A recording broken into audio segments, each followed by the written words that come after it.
ഇവിടെ പൂർത്തിയാക്കിയ വാഗ്ദാനങ്ങളിലെ യേശുവിലൂടെ പൂർത്തിയാക്കിക്കൊണ്ടിരിക്കുന്ന വാഗ്ദാനങ്ങളിലെ ആർക്കാണ് വിശ്വാസത്തിൻ്റെ വരം ലഭിക്കുന്നത്?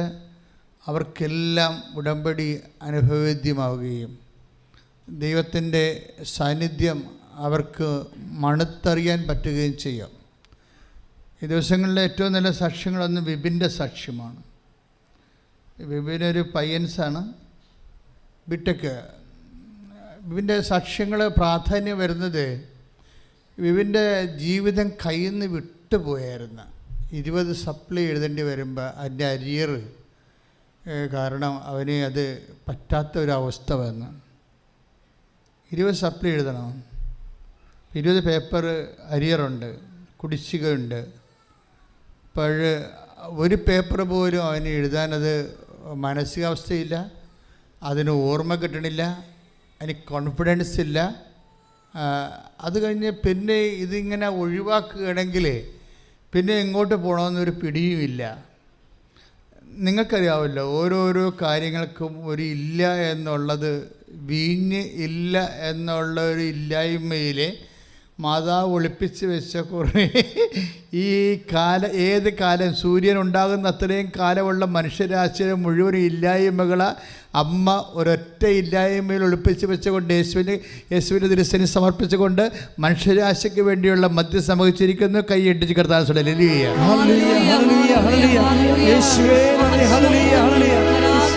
ഇവിടെ നമ്മൾ കർത്താവിൻ്റെ തിരുസന്നിധിയിലാണെന്നുള്ളൊരു ബോധ്യമാണ് നമ്മളിങ്ങനെ ഇടയ്ക്കിടയ്ക്ക് പാടുകയും പ്രാർത്ഥിക്കുകയും ആരാധിക്കുകയും ചെയ്യുന്നത്. നമ്മളിന്ന് ധ്യാനിക്കുന്ന വിപിൻ്റെ വിഷയം അവിടെ നിൽക്കട്ടെ, അത് പതുക്കെ പരിശുദ്ധാത്മാവ് കൊണ്ടുവരും എന്ന് നമുക്ക് പ്രതീക്ഷിക്കാം.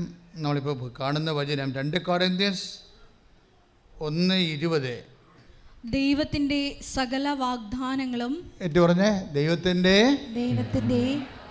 സകല വാഗ്ദാനങ്ങളും ക്രിസ്തുവിൽ അതേ എന്ന് തന്നെ. ഏറ്റു പറഞ്ഞ് ദൈവത്തിൻ്റെ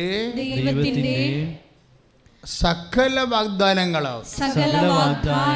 ഇപ്പം കഴിഞ്ഞ ആഴ്ച പറഞ്ഞായിരുന്നു എത്ര വാഗ്ദാനമാണ് ദൈവം നൽകിയിരിക്കണം മനുഷ്യരാശിക്ക്. 8852 വാഗ്ദാനം. ഇത്രയുണ്ട് വാഗ്ദാനങ്ങൾ. ദൈവത്തിൻ്റെ സകല വാഗ്ദാനങ്ങളും എന്താ പറയണത്? ക്രിസ്തുവിൽ. എന്താണ്? അതെയാണ്. അതാണ് ഈ പരിശുദ്ധ അമ്മ ഈ വീഞ്ഞു തീർന്നു പോകുന്ന കുഞ്ഞു കാര്യത്തിന് പോലും യേശുവിനെ സമീപിക്കാൻ പരിശുദ്ധാത്മാവ് പ്രേരിപ്പിക്കാനുണ്ടായ കാരണം ഇതാണ്. എന്താണ്? ദൈവത്തിൻ്റെ സകല വാഗ്ദാനങ്ങളും നിറവേറുന്ന ഒറ്റ നെയ്മാണ്, ഒറ്റ പേരാണ് ക്രിസ്തു. അമ്മയ്ക്കത് പരിശുദ്ധാത്മാവാണ് നൽകിയത്. ക്രിസ്തുവിനെ അറിയുക എന്നുള്ളത് പരിശുദ്ധാത്മാവിൻ്റെ ഒരു നമ്മോട് കാണിക്കുന്ന ഒരു സമ്മാനമാണ്.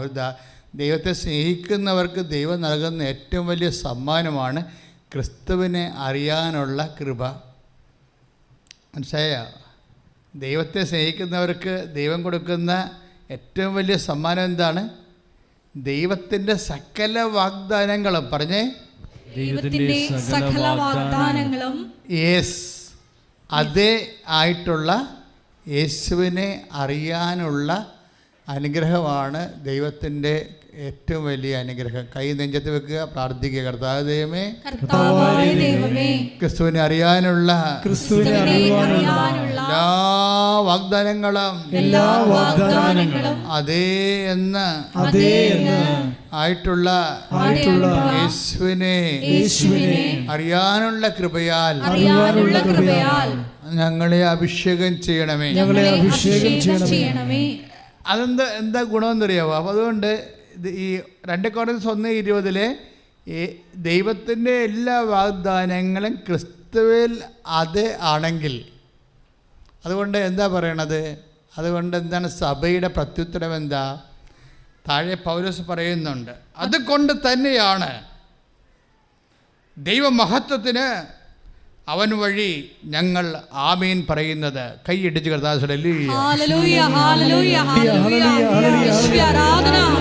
ഞങ്ങളുടെ അമ്മയെ പോലെ കർത്താവിന്റെ ദാസി എന്ന് പറഞ്ഞുകൊണ്ട് ദൈവത്തിന് ഞങ്ങളെ പൂർണ്ണമായി സമർപ്പിക്കാനുള്ള അഭിഷേകം നൽകണമേ.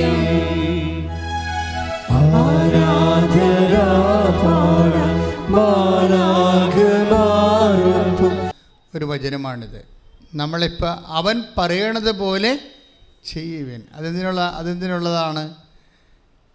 അത് എന്തിനുള്ള ഒരു പോംവഴിയാണ്? ഈ 2 കൊരിന്ത്യർ 1:20 എഴുതിയിരിക്കുന്ന ദൈവത്തിൻ്റെ സകല വാഗ്ദാനങ്ങളും നമ്മൾ പ്രാപിക്കാൻ വേണ്ടിയുള്ള ഒരു ചുരുക്കെഴുത്ത്, ഒരു പോംവഴിയാണ്, ഒരു സൂത്രവാക്യമാണ്, ഒരു കുറുക്ക് വഴിയാണ്. എന്താണ്? ദൈവമഹത്വത്തിന് അവൻ വഴി ആമയും പറയുക. മനസ്സിലായി? ഈ പ്രേക്ഷിത പ്രവർത്തനം ആമയും പറച്ചിലാണ്. പ്രേക്ഷിത പ്രവർത്തനം നാം ചെയ്യണില്ലേ? അത് ശരിക്കും പറഞ്ഞാൽ ദൈവമഹത്വത്തിനുള്ള ആമയും പറച്ചിലാണ്. എന്താണ്? അവൻ പറയണത് പോലെ ഞങ്ങൾ ചെയ്തോളാം. അവൻ പറഞ്ഞു, ഞാൻ രോഗിയായിരുന്നു, നിങ്ങളെന്നെ വന്ന് കണ്ടു. ഞാൻ കാരാഗൃഹവാസിയായിരുന്നു, നിങ്ങളെന്നെ സന്ദർശിച്ചു. എനിക്ക് വിശന്നു, നിങ്ങളെനിക്ക് ഭക്ഷണം തന്നു. ഞാൻ നഗ്നനായിരുന്നു, നിങ്ങളെന്നെ ഉടുപ്പിച്ചു. ഇതെല്ലാം നമ്മൾ യേശു ക്രിസ്തുവിനെ കണ്ടുകൊണ്ട് ചെയ്യുമ്പോഴെല്ലാം ഇതെന്താ സംഭവിക്കുന്നത്? ദൈവമഹത്വത്തിന് നമ്മൾ അവൻ പറയണത് പോലെ ചെയ്യുകയാണ്, ആമീൻ പറയുകയാണ്. കൈയിടിച്ച് കർത്താവ് ഹല്ലേലൂയ.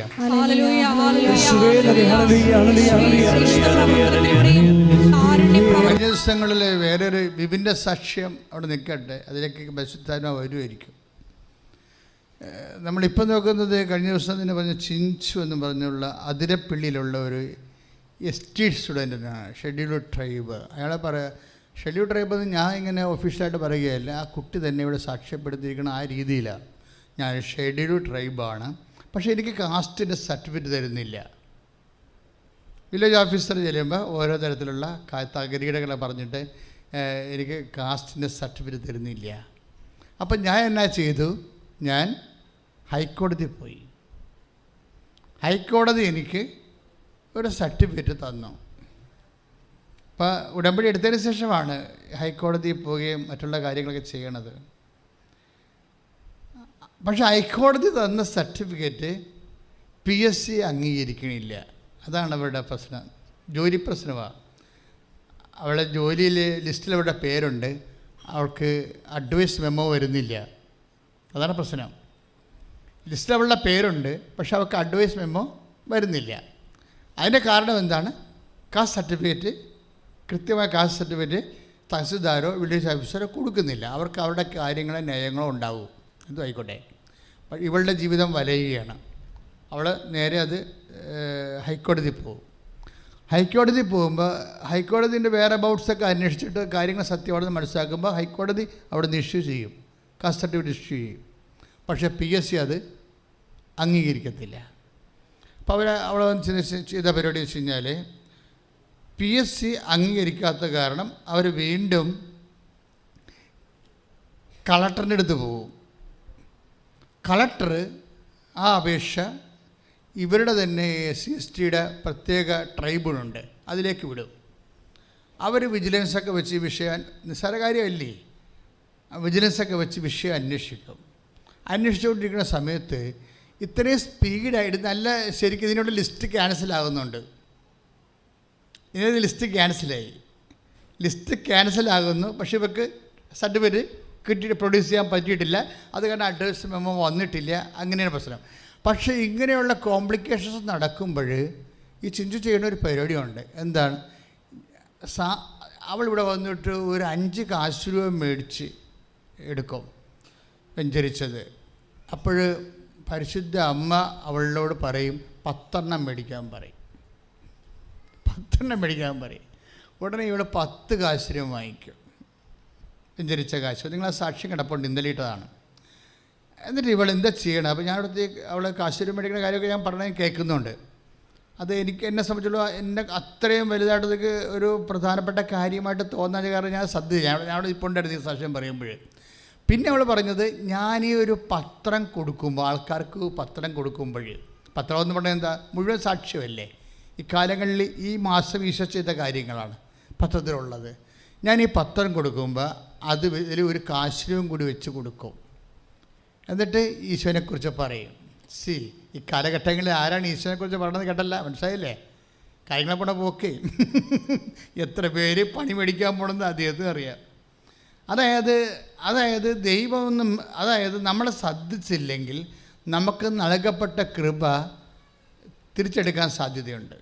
കാര്യം അത്രയ്ക്ക് വെടിക്കെട്ടായിട്ടാണ് മറ്റുള്ളവരെ യേശുവിന് വേണ്ടി ജീവിക്കുകയും ജോലി ചെയ്യുകയും ചെയ്യുന്നത്. അവർ പറഞ്ഞു, ഞാനിവിടെ നിൽക്കുമ്പോൾ അമ്മ എന്നോട് പറഞ്ഞു 10 മേടിക്കാൻ പറഞ്ഞു. ഞാൻ 10 മേടിച്ച് ഞാൻ 10 കാശ് രൂപ ഇങ്ങനെ വിതരണം ചെയ്തുകൊണ്ടിരിക്കുക. ഒരു കാശ് രൂപ കൊടുക്കുന്ന ആളിന് ഒരു 10 രൂപ കൊടുക്കും. ഇങ്ങനെ പറഞ്ഞുകൊണ്ടിരിക്കുന്ന സമയത്ത് വീട്ടിൽ നിന്ന് എന്നെ വിളിച്ചു, എടി അപ്പോയിൻമെൻറ്റ് ഓർഡർ വന്നിട്ടുണ്ടെന്ന്. Price the Lord. ഹല്ലേലൂയ. യേശുവേ സ്തോത്രം. യേശുവേ നന്ദി. അത് ഇത്രയും സ്പീഡാണ്. അതെന്തുകൊണ്ടാണ് ചിഞ്ചുവിന് ഇത്രയും സ്പീഡായിട്ട് ഈ വരുന്ന സംഭവം വരണമെന്ന് വെച്ച് കഴിഞ്ഞാൽ അവൾ സിൻസിയറാണ് ഈ വിഷയത്തിൽ. നമുക്ക് ഉടമ്പടിയോട് നമുക്ക് കാണിക്കാവുന്ന ഏറ്റവും വലിയ മനോഭാവം സിൻസിയറിറ്റിയാണ്. നമ്മൾ ആ വിഷയം സിൻസിയറായിട്ട് എടുക്കുകയാണ്. അപ്പോൾ ദൈവം സീരിയസ് ആവും. നമ്മൾ സീരിയസ് ആണെങ്കിൽ ദൈവം സിൻസിയറാകും. ദൈവം ഓട്ടോമാറ്റിക്കലി സിൻസിയറാണ്, പക്ഷേ വി ഡോണ്ട് ഫീൽ ഇറ്റ്. നമുക്കത് ഫീൽ ചെയ്യണമെങ്കിൽ നമ്മളതനുസരിച്ച് ഒന്ന് മോഡുലേറ്റ് ചെയ്ത് നോക്കണം, ഒന്ന് ക്രമീകരിക്കണം. 2 കോർഡിനേറ്റ്സ് 1:20 പോയിൻ്റാണ് നമ്മളിപ്പോൾ ധ്യാനിച്ചുകൊണ്ടിരിക്കുന്നത്. അതുകൊണ്ടാണ് ദൈവമഹത്വത്തിന് യേശുക്രിസ്തു വഴി ഞങ്ങൾ ആമേൻ പറയുന്നത്. ആമേൻ എന്ന് വെച്ചാൽ അങ്ങനെ ആയിരിക്കട്ടെ എന്ന് പറയുക. എന്ന് വെച്ച് കഴിഞ്ഞാൽ അങ്ങയുടെ വചനം പോലെ നിറവേറട്ടെ. ഇതാ കർത്താവിൻ്റെ ദാസി, അങ്ങയുടെ വചനം പോലെ എന്നിൽ നിറവേറട്ടെ, അവൻ പറയണത് പോലെ ചെയ്യുക. ഇതെല്ലാം ദൈവവചനം നടപ്പിൽ വരുത്തുന്നതിന് വേണ്ടിയുള്ള പ്രത്യുത്തരമാണ്. മനസ്സിലായല്ലേ? ഇതെല്ലാം ഈ ദൈവവചനം നടപ്പിൽ വരുത്തുന്നതിന് വേണ്ടി നമ്മൾ ബോധപൂർവം ശ്രമിക്കുമ്പോൾ നമ്മൾ ആമേൻ പറയുകയാണ്. നമ്മൾ എന്തിനാണ് ആമേൻ പറയണത്? ദൈവമഹത്വത്തിനാണ് ആമേൻ പറയുന്നത്. ഈ മഹത്വം ആണ് നമ്മൾക്ക് കൃപയായി നമ്മളിലേക്ക് ചൊരിയണത്. കൃപയുടെ ഹൃദയസ്പന്ദനം എന്ന് ഈ ദിവസങ്ങളിൽ ഞാൻ ധ്യാനിച്ചൊരു സബ്ജക്റ്റാണ് കൃപയുടെ ഹൃദയസ്പന്ദനം. നമുക്ക് ഹൃദയം ഇടിക്കണേ കേൾക്കാൻ പറ്റുമല്ലോ അല്ലേ? ഹൃദയം ഇടിക്കേക്കല്ലേ? ഇതുപോലെ ഈ കൃപ ഇങ്ങനെ ഒരു സ്പന്ദനം ചെയ്യണേ കേൾക്കാൻ പറ്റും. നമ്മുടെ ജീവിതത്തിലെ കൃപ നിറയുമ്പോഴേ കൃപ ഇങ്ങനെ സ്പന്ദിക്കുന്നത് നമുക്ക് കേൾക്കാൻ പറ്റും. വിപിൻ്റെ സാക്ഷിയൊക്കെ മനോഹരമാകണത് ആ വഴിക്കാണ്. വിപിൻ്റെ പ്രോബ്ലം എന്താണ്? അരിയറല്ലേ? അരിയറാണ് എന്ന് വെച്ചാൽ 20 സബ്ജക്റ്റല്ലേ അരിയർ വന്നിരിക്കുന്നത് ബിടെക്കുകാരൻ. അപ്പോൾ എന്നെ സംബന്ധിക്കുന്നത് ഇവൻ എന്ത് ചെയ്യണമെന്ന് അറിയത്തില്ല. അപ്പോഴവന് ആരോ ഒരു കൃപാസനം പത്രം കൊടുത്തു. കൃപാസനം പത്രം തന്നെയാണ് മാതാവിൻ്റെ ഏറ്റവും വലിയ സന്ദേശവാഹകൻ. ഒരു മാലാഖിയായിട്ട് വർക്ക് ചെയ്യണതെല്ലാം ഈ കൃപാസനം പത്രമാണ്. ആരോ ഒരു കൃപാസനം പത്രം കൊടുത്തു. അപ്പോൾ അവൻ പറയുന്നുണ്ട് സാക്ഷ്യത, എനിക്ക് ക്രിസ്ത്യൻ ഫെയ്ത്തിനോട് അത്ര അറിയത്തില്ല, എനിക്ക് താല്പര്യമില്ല, ഞാൻ അന്ന് യൂസ്ഡ് അല്ല ക്രിസ്ത്യൻ ഫെയ്ത്ത്, അതുകൊണ്ട് ഞാനത് അത്രയും ശ്രദ്ധിച്ചില്ല. ഒരാഴ്ച അതാണ് പറയുന്നത്, ബിബിൻ പറയുന്നതാണ്, ക്രിസ്ത്യൻ ഫെയ്ത്ത് എനിക്ക് യൂസ്ഡ് അല്ല, അത് കഴിഞ്ഞ് ഞാൻ ശ്രദ്ധിച്ചില്ല, അത് ഞാൻ ചുമ്മാ വാങ്ങിച്ചെന്നേ ഉള്ളത്. പക്ഷെ പിറ്റേ ആഴ്ചയിലും വേറെ ഒരർത്ഥം കൊണ്ടുവന്ന് കൃപാസനം പത്രം കൊടുത്തു. അപ്പം ജസ്റ്റ് നോക്കി, വേറെ ഒരു ദിവസം കൂടി ഒരു പത്രം കൂടി അതിനെ കൊണ്ട് ആരോ കൊണ്ടൊന്ന് കൊടുത്തു. അപ്പോഴും അവൻ ശ്രദ്ധിച്ചു, കണ്ടു നോക്കി, ഒരാളിന് തന്നെ എങ്ങനെയാണ് ഒരാളെ മാതാവ് തൻ്റെ സ്നേഹത്തിലേക്ക് അടുപ്പിക്കണമെന്ന് നോക്കി. നിങ്ങൾ വഴിയാണ് അല്ലേ, നിങ്ങൾ ഓരോരുത്തരും വഴിയാണ് ഈ പ്രേക്ഷിത പ്രവർത്തനം നടക്കുന്നത്. ബിബിൻ എങ്ങനെയാണ് വിശ്വാസത്തിലേക്ക് വരുന്നത് നോക്കിയേ. ഞങ്ങൾ നിങ്ങളോട് പറയുമ്പോൾ എനിക്കിതിൻ്റെ വിശദാംശങ്ങൾ അമ്മ എന്നോടൊന്നും പറഞ്ഞിട്ടില്ല. അമ്മ ക്യാപ്ഷൻസ് മാത്രമേ പറഞ്ഞിട്ടുള്ളൂ. ഞാൻ പിന്നെ കാലാന്തരത്തിലാണ് ഓരോരോ കാര്യങ്ങൾ നടക്കണ കണ്ടിട്ട് കാര്യങ്ങളെ വ്യാഖ്യാനിച്ചെടുക്കുന്നത്. അമ്മ എന്നോട് പറഞ്ഞ അവൻ പറയണ പോലെ ചെയ്യണം, അത് ഈശോയുടെ വചനങ്ങൾ അറിയാൻ പാലാത്തത് അറിയിക്കണം, അറിഞ്ഞവരെ ആഴപ്പെടുത്തണം, അതിനുവേണ്ടി നിങ്ങൾ ഈശോൻ്റെ വചനമുള്ള, ഈശോയുടെ പ്രവർത്തനങ്ങളുള്ള, ഈശോയുടെ സാക്ഷ്യമുള്ള, ഇപ്പോഴുള്ള പ്രവർത്തനങ്ങളുള്ള പത്രം കൊടുക്കണം. അത്രേ എന്നോട് ആദ്യകാലങ്ങളിൽ പറഞ്ഞുള്ളായിരുന്നു. പക്ഷേ ഇപ്പോൾ എന്താ സംഭവിച്ചിരിക്കുന്നത്? ജനതകൾക്ക് വിശ്വാസം കൈമാറുകയാണ്. ശരിക്കും ജനതകളുടെ വിശ്വാസം കൈമാറണമെന്ന് വെച്ച് കഴിഞ്ഞാൽ, എന്തിനാണ് വിശ്വാസം കൈമാറുന്നത്? ഇതൊരു മതം മാറ്റമല്ല, മറിച്ച് എന്താ സംഭവിക്കണത്? ഇവിടെ ആരെയും ന്യായസ്ഥാനപ്പെടുത്തുക ഒന്നും ചെയ്യണില്ല. എന്താ സംഭവിക്കണത്? ക്രിസ്തു ഒരു മനുഷ്യൻ്റെ എല്ലാ ആവശ്യങ്ങളും എന്താണ്? ക്രിസ്തുവിൽ അതേ ആണെന്ന്. മനസ്സിലായില്ലേ? നിങ്ങൾ ലോകത്തിന് മുഴുവൻ മനുഷ്യരാശിക്ക് വേണ്ടിയുള്ള മനുഷ്യൻ്റെ വേദന, കണ്ണീര്, സങ്കടം, രോഗം, അവൻ്റെ വിദ്യാഭ്യാസം, അവൻ്റെ ജോലി, അങ്ങനെ മുഴുവനും ആധ്യാത്മികവും ഭൗതികവുമായ മുഴുവനും മനുഷ്യൻ്റെ ആവശ്യങ്ങൾ ദൈവം എങ്ങനെ നൽകിയിരിക്കുന്നത്? വാഗ്ദാനത്തിൻ്റെ രൂപത്തിലാണ് നൽകിയിരിക്കുന്നത്.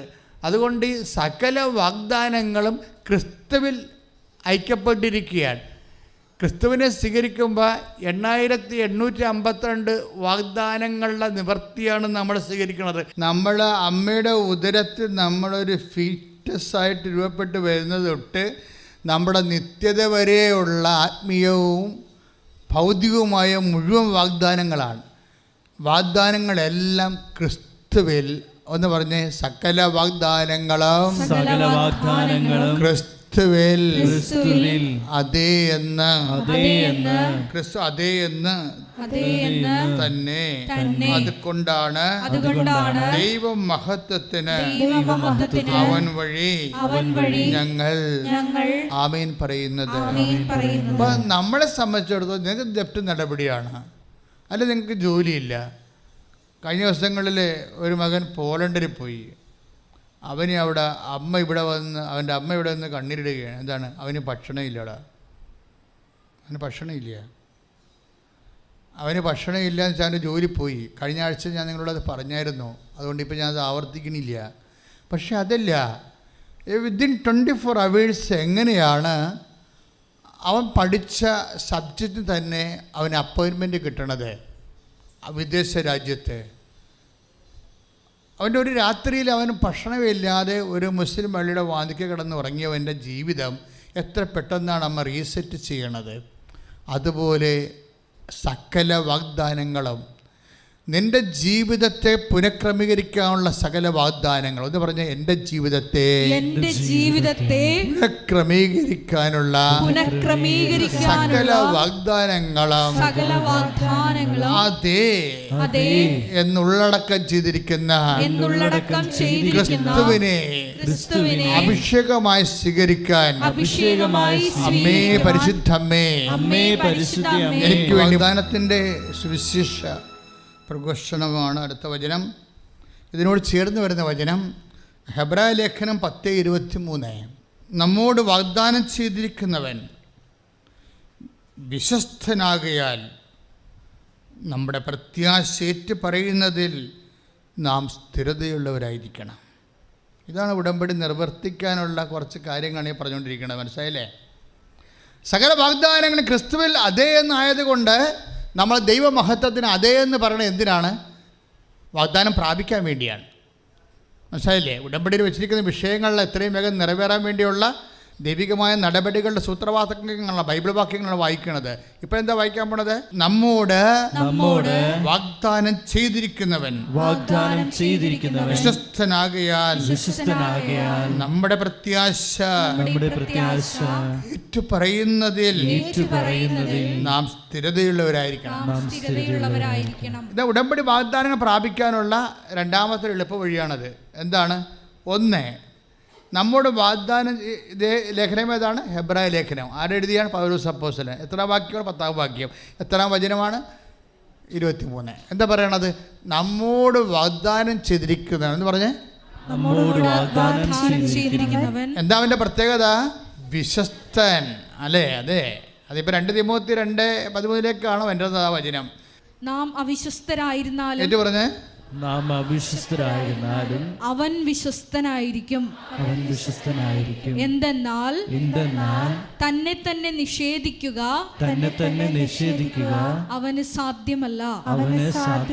അപ്പോൾ അച്ഛൻ എപ്പോഴും നിങ്ങൾ പറഞ്ഞിട്ടുള്ളതാണ്, ഉടമ്പടി എന്ന് പറയുന്നത് ചൊല്ലണ പ്രാർത്ഥനയല്ല, പിന്നെ എന്താണ്, ചെയ്യുന്ന പ്രാർത്ഥനയാണ്. ഉടമ്പടിക്ക് വിശ്വാസമല്ല വേണ്ടത്, പിന്നെ എന്താണ്, വിശ്വസ്തതയാണ് വേണ്ടത്. എന്താണ് വിഷയം? വിശ്വസ്തതയാണ് പ്രോബ്ലം വരുന്നത്. ഉടമ്പടിയെ നമുക്ക് ഉപയോഗിക്കേണ്ടത് അച്ഛൻ്റെ നമുക്കറിയാമല്ലോ, നമുക്ക് വണ്ടിയിൽ പെട്രോൾ ഉപയോഗിക്കുന്നു, വിമാനത്തിൽ ഏവിയേഷൻ ഓയിൽ ഉപയോഗിക്കുന്നു, അല്ലേ? അതുപോലെ തന്നെ സാധാരണ നമ്മുടെ ജീവിതത്തിൻ്റെ ആവശ്യങ്ങൾക്കും പ്രാർത്ഥനകൾക്കും എല്ലാം നമ്മൾ ഉപയോഗിക്കുന്നത് വിശ്വാസമാണ്. പക്ഷേ ഹെവി ഡ്യൂട്ടി ആയിട്ടുള്ള കാര്യങ്ങൾ, ഇപ്പം ഹെവി ഡ്യൂട്ടിയാണ്, വിപിൻ്റെ പ്രശ്നം ഹെവി ഡ്യൂട്ടിയാണ്.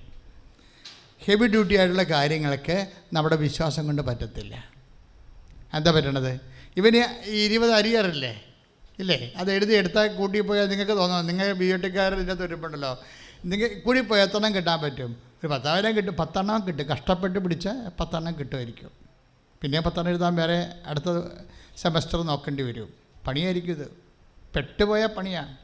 പക്ഷെ നീ പെട്ടുപോയാൽ പണിയാകാതിരിക്കാനാണ് നിനക്ക് അമ്മയെ തന്നിരിക്കുന്നത്. ഞാൻ എന്തുകൊണ്ടാണ് നിങ്ങളോട് വിശ്വസ്തത, ഇപ്പോൾ 2 തിമോഥെയോസ് 2:13 നമ്മൾ വായിച്ചു. എന്താ വായിച്ചിരിക്കുന്നത്? നമ്മൾ അവിശ്വസ്തരായിരുന്നാലും ദൈവം വിശ്വസ്തനായിരിക്കും. പക്ഷേ അതുകൊണ്ട് നമുക്ക് വലിയ പ്രയോജനമില്ല. ദൈവം വിശ്വസ്തനാകുന്നത് കൊണ്ടേ എന്താ കാര്യം അറിയാവോ? ഇതിൻ്റെ ഒരു പ്രോബ്ലം അനുഗ്രഹവും, അച്ഛൻ നേരത്തെ പറഞ്ഞൊരു അനുഗ്രഹവും ആ അനുഗ്രഹം അനുഭവിക്കാനുള്ള യോഗ്യതയും 2 വിഷയമാണ്. മനസ്സിലായില്ലേ? അനുഗ്രഹം, ഇപ്പം നിങ്ങളൊരു മിഠായി കഴിക്കുന്നു, അല്ലെങ്കിൽ നിങ്ങളൊരു ചോറ്, നിങ്ങൾക്ക് ഇഷ്ടപ്പെട്ട കറിയും കൂട്ടി നിങ്ങൾ ചോറുണ്ണാമെന്ന് വിചാരിച്ചോ. അപ്പോൾ നിങ്ങൾക്ക് ഇഷ്ടപ്പെട്ട കറി എന്ന് പറയുമ്പോൾ അമ്മ നമുക്ക് വെച്ച് തന്നിട്ടുള്ള പണ്ട് പോലെ നമുക്ക് ടേസ്റ്റ് നമ്മുടെ ബ്രെയിനിൽ സേവ് ചെയ്തതാണ്. രുചിയൊക്കെ ഒരു ഇൻ്റലക്ച്വൽ സങ്കല്പമാണല്ലോ. രുചി അതിൽ തന്നെ രുചിയല്ലല്ലോ, അതൊരു നമുക്ക് പണ്ട് സേവ് ചെയ്ത സംഭവങ്ങൾ വീണ്ടും കിട്ടുമ്പോൾ സ്വാഭാവിക ബുദ്ധി അത് ഡിക്റ്റേറ്റ് ചെയ്യുന്നത്, നമ്മൾക്ക് സ്യൂട്ടബിളായ രീതിയിൽ നമ്മളോട് ബുദ്ധി പ്രതികരിക്കുന്നു. അപ്പോൾ നമുക്ക് ഇഷ്ടപ്പെടുന്നു, അതാണ് സാധനം ശരിക്കും പറഞ്ഞാൽ. അപ്പോൾ അത് ആ പ്രോസസ്സ് രുചിയുടെ പ്രോസസ്സ് എന്ത് തന്നെയായാലും പിന്നെ നാക്കിന് രുചി ഉണ്ടാക്കാൻ പറ്റത്തില്ല. അതിന് രസന എന്ന് പറയുന്ന ഒരു ടേസ്റ്റ് ബഡ്സൊക്കെ ഉണ്ടെങ്കിലും ഇവന് സെൻസ് ചെയ്യാനേ പറ്റത്തുള്ളൂ. ഇതിൻ്റെ രുചി രസം നമുക്ക് നൽകേണ്ടത് ബുദ്ധിയല്ലേ. കാര്യം ഇതിൻ്റെ വ്യത്യസ്തങ്ങളായ രസങ്ങൾ സേവ് ചെയ്തിരിക്കുന്നത് ബുദ്ധിയിലല്ലേ. അപ്പോൾ അതുകൊണ്ട് തലച്ചോറിലാണ് ചെയ്തിരിക്കുന്നത്. അപ്പോൾ ഇങ്ങനെയൊക്കെയാണ് ബുദ്ധിയുടെ ഒരു പ്രക്രിയ. എങ്കിലും ചില സമയത്ത് നമ്മൾക്ക് അമ്മ വെച്ച് തന്നത് തന്നെ ടേസ്റ്റിൽ നമ്മൾ ചിലപ്പോൾ ഊണ് കഴിച്ചാലും നമുക്ക് ആ ടേസ്റ്റ് ഫീൽ ചെയ്യത്തില്ല. എന്തുകൊണ്ടായിരിക്കും? നമുക്ക് വല്ല പനിയോ വല്ലതും ഉള്ളതുകൊണ്ടായിരിക്കും. ഇല്ലേ, മനസ്സിലായില്ലേ? അല്ലേ? പനി വന്നു കഴിഞ്ഞാൽ ആഹാരങ്ങൾക്കൊന്നും രുചി ഉണ്ടാകത്തില്ല. ഇതുപോലെയാണ്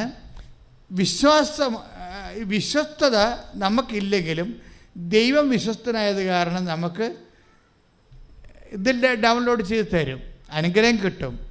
പക്ഷേ അനുഗ്രഹം കിട്ടണമല്ല പ്രശ്നം, അത് അനുഭവിക്കാനുള്ള യോഗ്യത ഒരു പ്രശ്നമാണ്.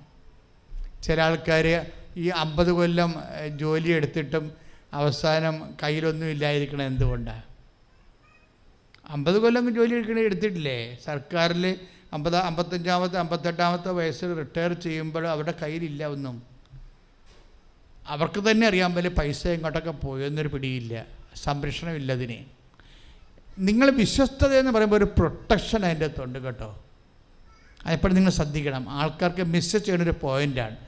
നിങ്ങൾക്ക് ജോലി, വീട്, വിവാഹം, വസ്തു വിൽപ്പന, ഇങ്ങനെയുള്ള ഓരോ കാര്യങ്ങൾ, അല്ലെങ്കിൽ നിങ്ങളുടെ ബിസിനസ്സിലെ വിജയം, അല്ലെങ്കിൽ നിങ്ങളുടെ PR, അല്ലെങ്കിൽ പ്രൊമോഷൻ, ഇങ്ങനെ ഓരോ ഭൗതികമായിട്ടുള്ള ആനുകൂല്യങ്ങൾ കിട്ടിക്കഴിയുമ്പോൾ സ്വാഭാവികമായിട്ട് നിങ്ങൾക്ക് പറഞ്ഞു, അത് പ്രാർത്ഥിക്കാതെ കിട്ടിയല്ലോ, എനിക്ക് പ്രാർത്ഥിച്ച് തന്നെ കിട്ടിയത്. ഇതുമായിട്ട് കണക്ട് ചെയ്യുമ്പോൾ നമുക്ക് ചില സമയത്തൊക്കെ കുറച്ച് എവിടെയെങ്കിലും ലിങ്കൊക്കെ പോകും. പക്ഷേ ലിങ്ക് പോകാത്തൊരു സംഭവമുണ്ട്. എന്താ കാര്യം? നമ്മൾ ദൈവത്തിൻ്റെ കയ്യിൽ നിന്നാണ് ഒരു സംഭവം മേടിക്കണമെങ്കിൽ, എൻ്റെ അഭിപ്രായം എന്താണെന്നറിയാമോ? എൻ്റെ ഒരു സ്വഭാവത്തിൽ ഞാൻ ഈ കന്നഡ ഇങ്ങനെ ഊരണമെങ്കിൽ പോലും കർത്താവ് കന്നഡ ഊരണമെന്ന് മനസ്സിലെങ്കിലും ഞാൻ പറയും. എന്നുവെച്ചാൽ ഞാൻ സേവ് ചെയ്യും എല്ലാ കാര്യങ്ങളും. ദൈവാനുഭവത്തിൻ്റെ ഏറ്റവും വലിയൊരു വഴി അതാണ്. നമുക്ക് ചെയ്യാവുന്ന നിസ്സാരമായ ഒരു കച്ചിത്തുരുമ്പ് പൊക്കണത് പോലും കർത്താവിൻ്റെ കരുണയ്ക്ക് വേണ്ടി സമർപ്പിച്ചുകൊണ്ട് വിനയപ്പെട്ട് സമർപ്പിക്കണം. ഇത് എൻ്റെ ഉദ്ദേശം എന്ന് വെച്ച് കഴിഞ്ഞാൽ ഇതൊരു സംരക്ഷണത്തിൻ്റെ സൂത്രവാക്യമാണ്. Our wealth and our ability must be protected. ആര് പ്രൊട്ടക്റ്റ് ചെയ്യണം? ആയുധധാരിയായ ബലവാൻ ഭവനത്തിന് കാവൽ നിൽക്കുമ്പോൾ അവൻ്റെ വസ്തുവകകൾ സുരക്ഷിതമായിരിക്കുമെന്ന് കർത്താവ് പറഞ്ഞു. ആയുധധാരിയായ ബലവാൻ നമ്മളെ സംബന്ധിച്ചിടത്തോളം ആരാണ്? ക്രിസ്തുവാണ്. കൈയിടിച്ച് കർത്താവിനെ ആയുധധാരിയായി തൻ്റെ കൊട്ടാരത്തിന് കാവൽ നിൽക്കുമ്പോൾ അവൻ്റെ വസ്തുക്കൾ സുരക്ഷിതമാണ്. Price the Lord. ഈ ശക്തൻ ദൈവമാണ്. ദൈവത്തെ കൊണ്ട് നിൻ്റെ ജീവിതത്തിന് സുരക്ഷിതത്വം ഉണ്ടാക്കണം, കാവൽ നിർത്തണം. ഇതിന് ഫിഡലിറ്റിയുടെ ഒരു ഇഫക്റ്റാണത്. അതുകൊണ്ടാണ് why I am promoting fidelity instead of faith. എന്തുകൊണ്ടാണ് ഞാൻ നിങ്ങൾക്ക് വിശ്വസ്തത പ്രൊമോട്ട് ചെയ്യാൻ കാരണം? അത് ഈ പ്രൊട്ടക്ഷൻ്റെ പ്രോബ്ലമാണ്. വിശ്വസ്തത. നമുക്ക് ജോലി കിട്ടിയാൽ മാത്രം പോരാ, ഭർത്താവിനെ ഭാര്യയോ കല്യാണം കെട്ടിയാൽ മാത്രം പോരാ, കുഞ്ഞുങ്ങളുണ്ടായാൽ മാത്രം പോരാ. ഇവരെല്ലാം നമുക്ക് ഉപയോഗപ്പെടണം, അനുഭവവേദ്യമാകണം. And blessings and experience of blessings is 2 കാര്യമാണത്. അതുകൊണ്ട് നമുക്ക് അനുഗ്രഹം കിട്ടണമല്ല പ്രശ്നം, അത് അനുഭവിക്കാനുള്ള യോഗ്യതയാണ് പ്രശ്നം. ഹെബ്രായർ 10:23 നമ്മൾ ധ്യാനിച്ചുകൊണ്ടിരിക്കുന്നത്. പറഞ്ഞ് നമ്മോട് വാഗ്ദാനം ചെയ്തിരിക്കുന്നവൻ വിശ്വസ്തനാകയാൽ നമ്മുടെ പ്രത്യാശ ഏറ്റു പറയുന്നതിൽ നാം സ്ഥിരതയുള്ളവരായിരിക്കണം. ഈ വിശ്വസ്തതയുടെ ഭാഗമാണ് സ്ഥിരത. മനസ്സിലായില്ലേ?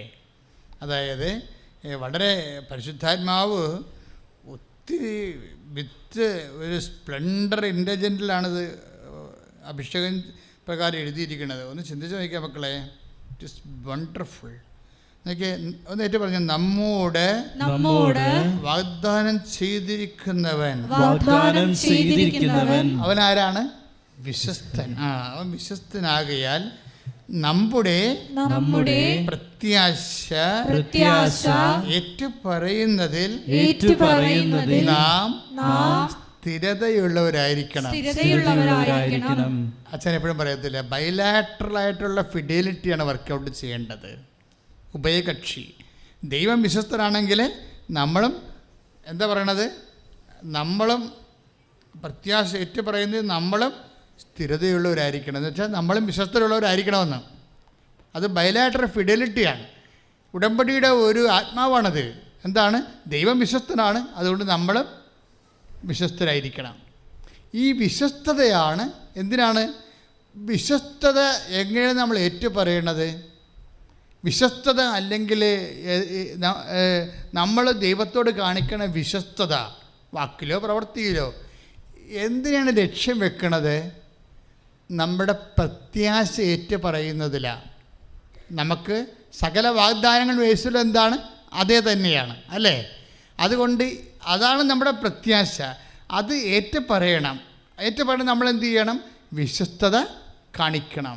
ബിബിൻ്റെ വിഷയം എന്ന് വെച്ചാൽ, ബിബിന് എന്താ ചെയ്തതെന്നറിയാമോ? ബിബിൻ ചെയ്തത്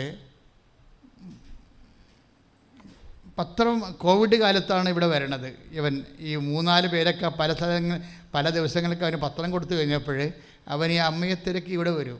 അപ്പോൾ ഇവിടെ അടച്ചിട്ടിരിക്കുക. അപ്പോൾ വാദിക്കാതിരിക്കുന്ന മാതാവിൻ്റെ അടുത്ത് പ്രാർത്ഥിച്ചിട്ടാവൻ പോകും. അവൻ്റെ ബിടെക് കാര്യങ്ങളും പരീക്ഷകളൊക്കെ അവൻ ഓൺലൈനിൽ ഉടമ്പടി ചെയ്യും. ഇപ്പോൾ ഈ ദിവസങ്ങളിൽ ഓൺലൈൻ ഉടമ്പടി സാക്ഷ്യങ്ങൾ ഒത്തിരി ഉണ്ട്. ഓൺലൈൻ ഉടമ്പടി ചെയ്ത ആൾക്കാരെല്ലാം പെട്ടെന്ന് വന്നിട്ട് എന്തുകൊണ്ടാണ് അവർ തീർത്ഥാടന ഉടമ്പടി ചെയ്യണമെന്ന് വെച്ചാൽ, ഓൺലൈൻ ഉടമ്പടി എടുക്കുമ്പോൾ തന്നെ ദൈവം ലൈനിലാവും. അവൻ്റെ വാക്കുകൾക്ക് അവൻ്റെ വേദനയ്ക്ക് ആശ്വാസം കിട്ടും. അതുകൊണ്ടാണ് അങ്ങനെ ചെയ്യണത്. അപ്പോൾ ആദ്യം ഇവന് ഓൺലൈൻ ഉടമ്പടി ചെയ്യാണ് ചെയ്തത്. എന്നിട്ട് ഇവൻ്റെ പ്രോബ്ലം വെച്ച് കഴിഞ്ഞാൽ, വൈ ഉടമ്പടി? എന്തുകൊണ്ടാണ് ഉടമ്പടി എന്ന് നിങ്ങൾ അറിയണം. എവിടെയാണ് ഉടമ്പടി തുടങ്ങേണ്ടത്? What is the cause and space of the covenant? എന്താണ് അതിൻ്റെ കാരണങ്ങൾ ഉടമ്പടിയുടെ? അത് നമ്മുടെ ഡീമെറിറ്റ്സ് ആണ്. മനസ്സിലായില്ലേ? ഉടമ്പടിയുടെ കാരണം നമ്മൾ എന്തിനാണ് ദൈവത്തോട് ഉടമ്പടി ചെയ്യണത്? നമ്മുടെ മെറിറ്റ് ലൂസ് ചെയ്യുമ്പോഴാണ് നമ്മൾ ഉടമ്പടി ചെയ്യുക. നമുക്കറിയാമല്ലോ, ഇപ്പോഴും ഞാനിവിടെ OIT, MOH, അത് PSC, BTech എല്ലാം എല്ലാ ദിവസവും പ്രാർത്ഥിക്കും. ഞായറാഴ്ച മാത്രമേ ഞാൻ ആൾക്കാരെ കാണാതെ ഉള്ളൂ, ബാക്കി എല്ലാ ദിവസവും കാണാം. പക്ഷേ നിങ്ങൾ കാര്യം ചെയ്യണം, ഞാനിവിടെ ഉണ്ടോ ഇല്ലേ എന്ന് വിളിച്ച് നോക്കി ബുക്ക് ചെയ്ത് ഉറപ്പ് വരുത്തണം. കാര്യം എനിക്ക് ബിഷപ്പ് ഹൗസിലും കൂടുതൽ ഉത്തരവാദിത്തങ്ങളായിപ്പോൾ. തന്നെയല്ല, പല സ്ഥലങ്ങളിൽ കൃപാസനത്തിന് ശുശ്രൂഷകളല്ല പ്രോജക്റ്റുകൾ നടക്കുന്നുണ്ട്. അപ്പോൾ ചില ദിവസങ്ങൾക്ക് എനിക്ക് ബൈ പേഴ്സൺ പോകാതിരിക്കാൻ പറ്റത്തില്ല. ഗവൺമെൻറ് ഓഫീസർമാർ വിസിറ്റ് ചെയ്യണം. അപ്പോൾ ഗവൺമെൻറ് പ്രോജക്റ്റാണ് 1-2 എണ്ണം. അപ്പോൾ ഗവൺമെൻറ് ഓഫീസർമാർ വിസിറ്റ്, ഇപ്പോൾ സിമിത്തേരി പണിയുന്നുണ്ട് എൻ്റെ പള്ളിയിൽ ഇടവക, അതെല്ലാം റിമോട്ടിൽ ചെയ്യുകയാണ്. പക്ഷേ ചില ദിവസങ്ങൾ ഞാൻ ചെല്ലേണ്ടി വരും. അപ്പോൾ ആ സമയത്ത് ഞാൻ മസ്റ്റ് പോകുമ്പോൾ അത് എൻ്റെ മക്കളൊന്ന് അറിയണം. അപ്പോൾ ജസ്റ്റ് ഒന്ന് വിളിച്ച് 9447285400 വിളിച്ച് ചോദിക്കും. അതാണ് നമ്പർ.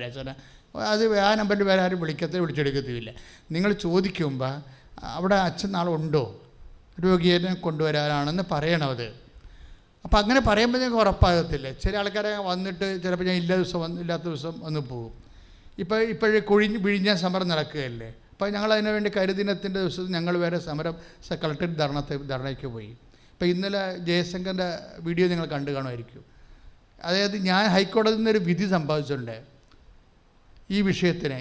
കാര്യം ഈ കൊച്ചി തുറമുഖത്തിൻ്റെ വരവോടുകൂടിയാണ് 100 കിലോമീറ്ററിൽ 5 കിലോമീറ്റർ വീതിയിലും 100 കിലോമീറ്റർ നീളത്തിലും കേരളത്തിന് ഈ കൊച്ചി ആലപ്പുഴ മേഖലയിൽ തീരം നഷ്ടപ്പെട്ടത്. ആ സർക്കാർ വികസനത്തിൻ്റെ പേരിൽ ഇരകളായി പോയതാണ്. ഒരു വീടിന് മനോരമയിൽ കഴിഞ്ഞ ദിവസങ്ങൾ എഴുതിയിട്ടുണ്ട്. എന്താണ്?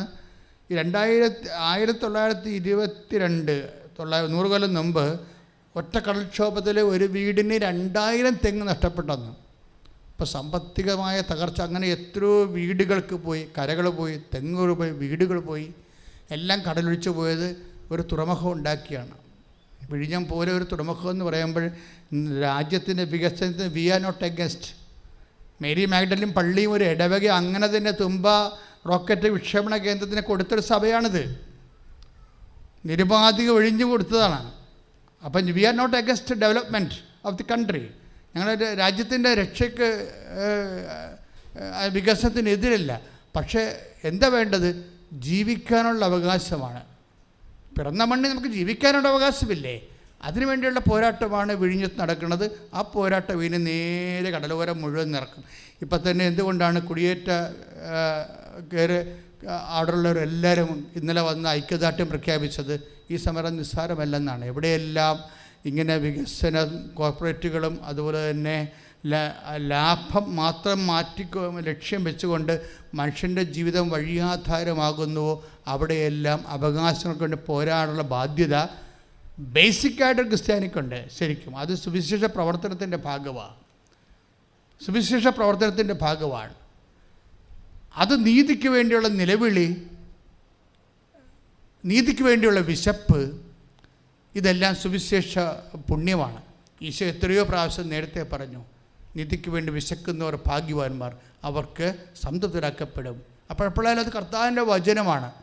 അപ്പോൾ നീതിക്ക് വേണ്ടി വിശക്കേണ്ട ഒരു സമയം വരുമ്പോൾ, നീതിക്ക് വേണ്ടി കരയേണ്ട ഒരു സമയം വരുമ്പോൾ വിശക്കും കരയുകയും അത് നമ്മുടെ പ്രതിഷേധവും പ്രതിരോധവുമായിട്ട് അധികാരസ്ഥാനങ്ങളിൽ അറിയിക്കുകയും ചെയ്യാം. അപ്പം അങ്ങനെയുള്ള ചില സമയത്തൊക്കെ വരുമ്പോൾ ചില ദിവസങ്ങളിൽ അച്ഛൻ ഉണ്ടാകത്തില്ല. കാര്യം എന്ന് വെച്ചാൽ ഈ വിഷയത്തിൽ 30 കൊല്ലമായിട്ട് കൃപാസനം ഇൻവെസ്റ്റാണ്. 87 മുതൽ ഞാൻ ഈ വിഷയത്തിന് ഫോളോ അപ്പ് ചെയ്യണ ആളാണ്. അതുകൊണ്ടാണ് ഹൈക്കോടതി പോകാൻ കാരണം. 1.25 ലക്ഷം രൂപ മറ്റേ ഹൈക്കോടതി പോയിരിക്കണം. എന്താ പ്രശ്നം വെച്ച് കഴിഞ്ഞാൽ അത്രയും വിഷയം സീരിയസ് ആയത്. നമുക്ക് അതായത് 100 കൊല്ലത്തെ കോമ്പൻസേഷനാണ് വേണ്ടത്. ഇപ്പം ഗർഭിണികൾക്ക് കടലോരത്തെ ഗർഭിണികൾക്കൊന്ന് പ്രസവിച്ച് കിടക്കാൻ മാന്യമായ ആശുപത്രി ഉണ്ടോ? ഇവിടെ ആരും കൈ നീട്ടേണ്ട ഒരു കാര്യം തീരത്തിന് ഇല്ലായിരുന്നോ? കല്യാണം വരെ കടലിൽ കൂടി കൊണ്ടുപോയൊരു കാലം ഉണ്ടായിരുന്നു. അത്രയ്ക്ക് സമർത്ഥമായിരുന്നു. ഒരു കുടുംബത്തിന് മനോരമ എഴുതിയിരിക്കണം, ഒരു കുടുംബത്തിന് 2000 തെങ്ങേ ഒറ്റക്കട. കൊച്ചി തുറമുഖം തുടങ്ങിയപ്പോൾ അതിൻ്റെ ബ്രിസ്റ്റോ സായിപ്പ് അതിൻ്റെ ഡ്രഡ്ജിങ് തുടങ്ങിയപ്പോൾ അന്നുണ്ടായ ആക്രമണമാണ്. അതിനെതിരെയാണ് ഞാൻ ഹൈക്കോടതിയിൽ പോയത്. കോടതി അനുകൂലമായ വിധി തന്നു. All grievances must be settled permanently. 100 കൊല്ലമായിട്ട് ഈ മേഖലയിൽ ഉണ്ടായിരിക്കുന്ന മുഴുവൻ വേദനകൾക്ക് പരിഹാരം ഉണ്ടാകണമെന്ന് കോടതി പറഞ്ഞിട്ടുണ്ട്. ഈ ദിവസം അതുകൊണ്ടാണ് ഇന്നലെ ജയശങ്കരൊക്കെ ഈ കോടതി വിധി ഡിസ്കസ് ചെയ്തത് വീഡിയോയിൽ. ഞാൻ പറഞ്ഞത് നിങ്ങൾക്ക് ഈ ആത്മീയ ബോധവും ഭക്തിബോധമൊക്കെ നല്ലതാണ്, പക്ഷേ അതേസമയം തന്നെ സാമൂഹ്യ പ്രതിബദ്ധത സുവിശേഷ പരതയുടെ ഭാഗമാണ്, സുവിശേഷ സാക്ഷ്യത്തിൻ്റെ ഭാഗമാണ്, യേശുവിൻ്റെ പ്രഘോഷണത്തിൻ്റെ ഭാഗമാണ്, യേശുവിൻ്റെ സ്വത്വത്തിൻ്റെ ഭാഗമാണ്. ശ്രുതികടെ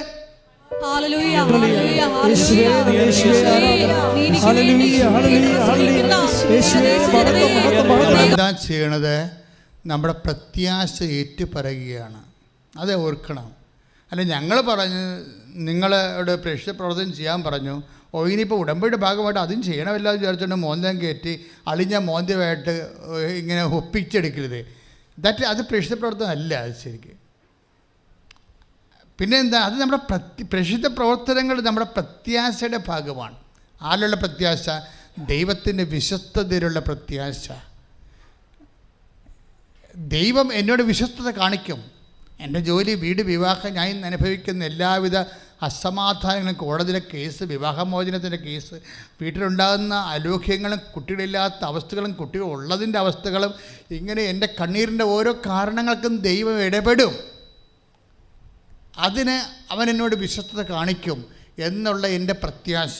ആ പ്രത്യാശയാണ് ഹെബ്രായർ 10:23 പറയണത്. നമ്മോട് വാഗ്ദാനം ചെയ്തിരിക്കുന്ന വിശ്വസ്തനാകിയാൽ നമ്മുടെ പ്രത്യാശ ഏറ്റു പറയുന്നതിൽ നാം സ്ഥിരതയുള്ളവരായിരിക്കണം.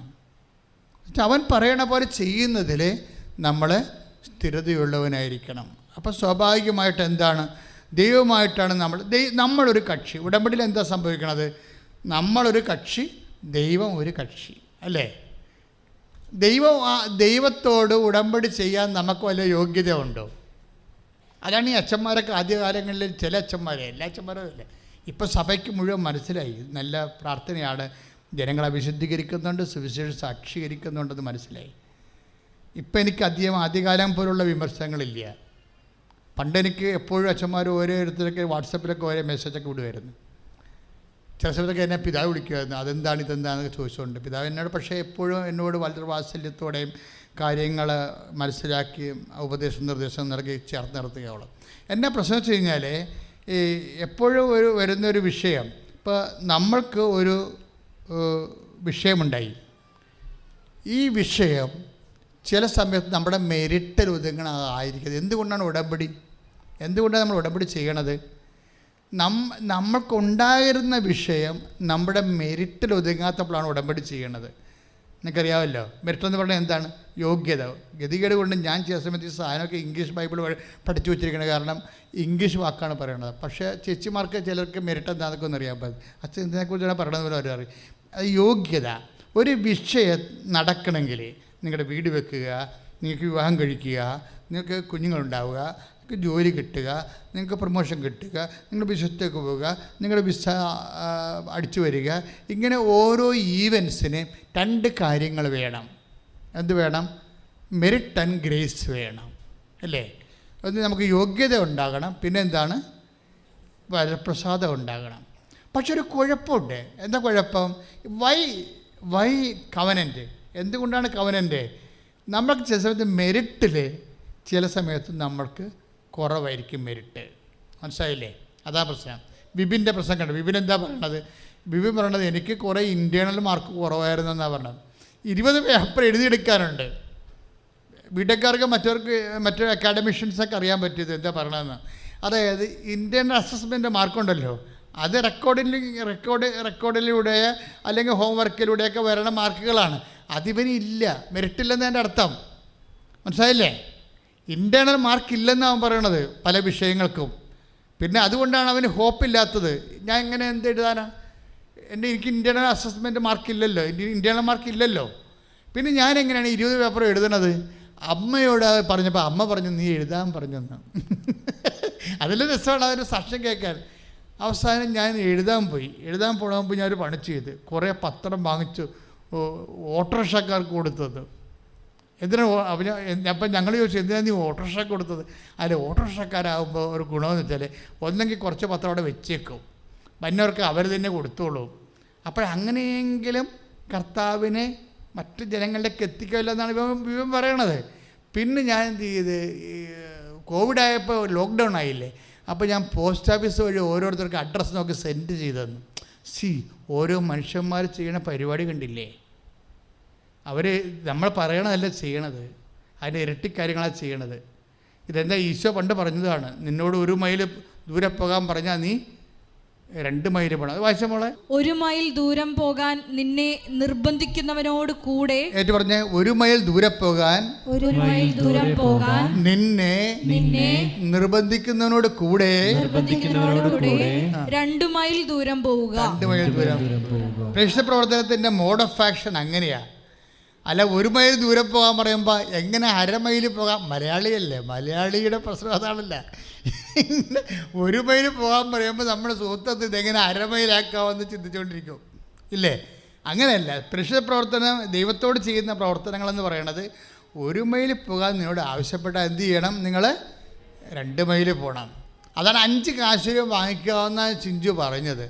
അപ്പോൾ അമ്മ പറഞ്ഞ് 10 മേടിക്കുന്നത് പറഞ്ഞു. അത് ലോഡ് കൂട്ടിക്കൊടുക്കരുത്. ഇവരെന്താ ചെയ്തിരിക്കണത്? വിപിനെന്താ ചെയ്തിരിക്കണത്? അവർ പോകാൻ കോവിഡായതുകൊണ്ട് ലോക്ക്ഡൗൺ ആയിപ്പോയി. പക്ഷേ എന്ത് ചെയ്യും? കോവിഡ് കഴിയട്ടെന്ന് പറഞ്ഞ് ഇരുന്നില്ല. അഡ്രസ്സ് നോക്കി എടുത്തിട്ട് അറിയാവുന്ന അഡ്രസ്സൊക്കെ എടുത്തിട്ട് പോസ്റ്റിൽ ഈ സാധനം വിട്ടു. ഇത് എന്താ ഞാൻ മുമ്പ് പറഞ്ഞില്ലേ, അതായത് നമ്മൾ സത്യസന്ധരാണ്, നമ്മൾ വിഷയം ഓറിയൻറ്റഡ് അല്ല, നമ്മൾ ദൈവം ഓറിയൻറ്റഡ് ആണെന്നുണ്ടെങ്കിൽ പരിശുദ്ധാത്മ വർക്ക് ചെയ്യും. മനസ്സിലായില്ലേ? നമുക്ക് എപ്പോഴും സംഭവിക്കുന്നത് നമ്മൾ വിഷയം ഓറിയൻറ്റഡ് ആണ്, അതാണ് കുഴപ്പം. പരിശുദ്ധാത്മ വർക്ക് ചെയ്യാത്തതിൻ്റെ കാരണം ഇതാണ്. എപ്പോൾ കെട്ടാൻ പറ്റും, ഈ കല്യാണം ഒക്കുമായിരിക്കുമോ, ഇപ്പോൾ ഇതോടുകൂടി ഈ മാസം ഗർഭിണിയാകുമോ, പ്രൊമോഷൻ. അപ്പോൾ നമ്മൾ വിഷയം ഓറിയൻറ്റഡ് ആകും. അപ്പം നമ്മൾ മെറ്റീരിയൽ ജഡികരായിപ്പോവും. ജഡികത്തല്ല കുഴപ്പം എന്താ? ജഡത്തിൽ നിന്ന് ജനിക്കുന്ന ജഡവും ആത്മാവിൽ നിന്ന് ജനിക്കുന്നത് ആത്മാവുമാണ്. നമ്മൾ ദൈവത്തെയാണ് ഓറിയൻറ്റഡ് ചെയ്യേണ്ടത്.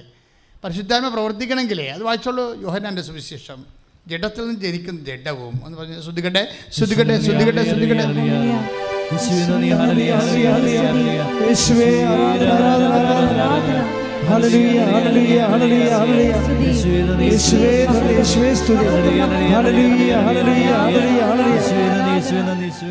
പരിശുദ്ധ പരമദിവ്യകാരുണ്യത്തിന്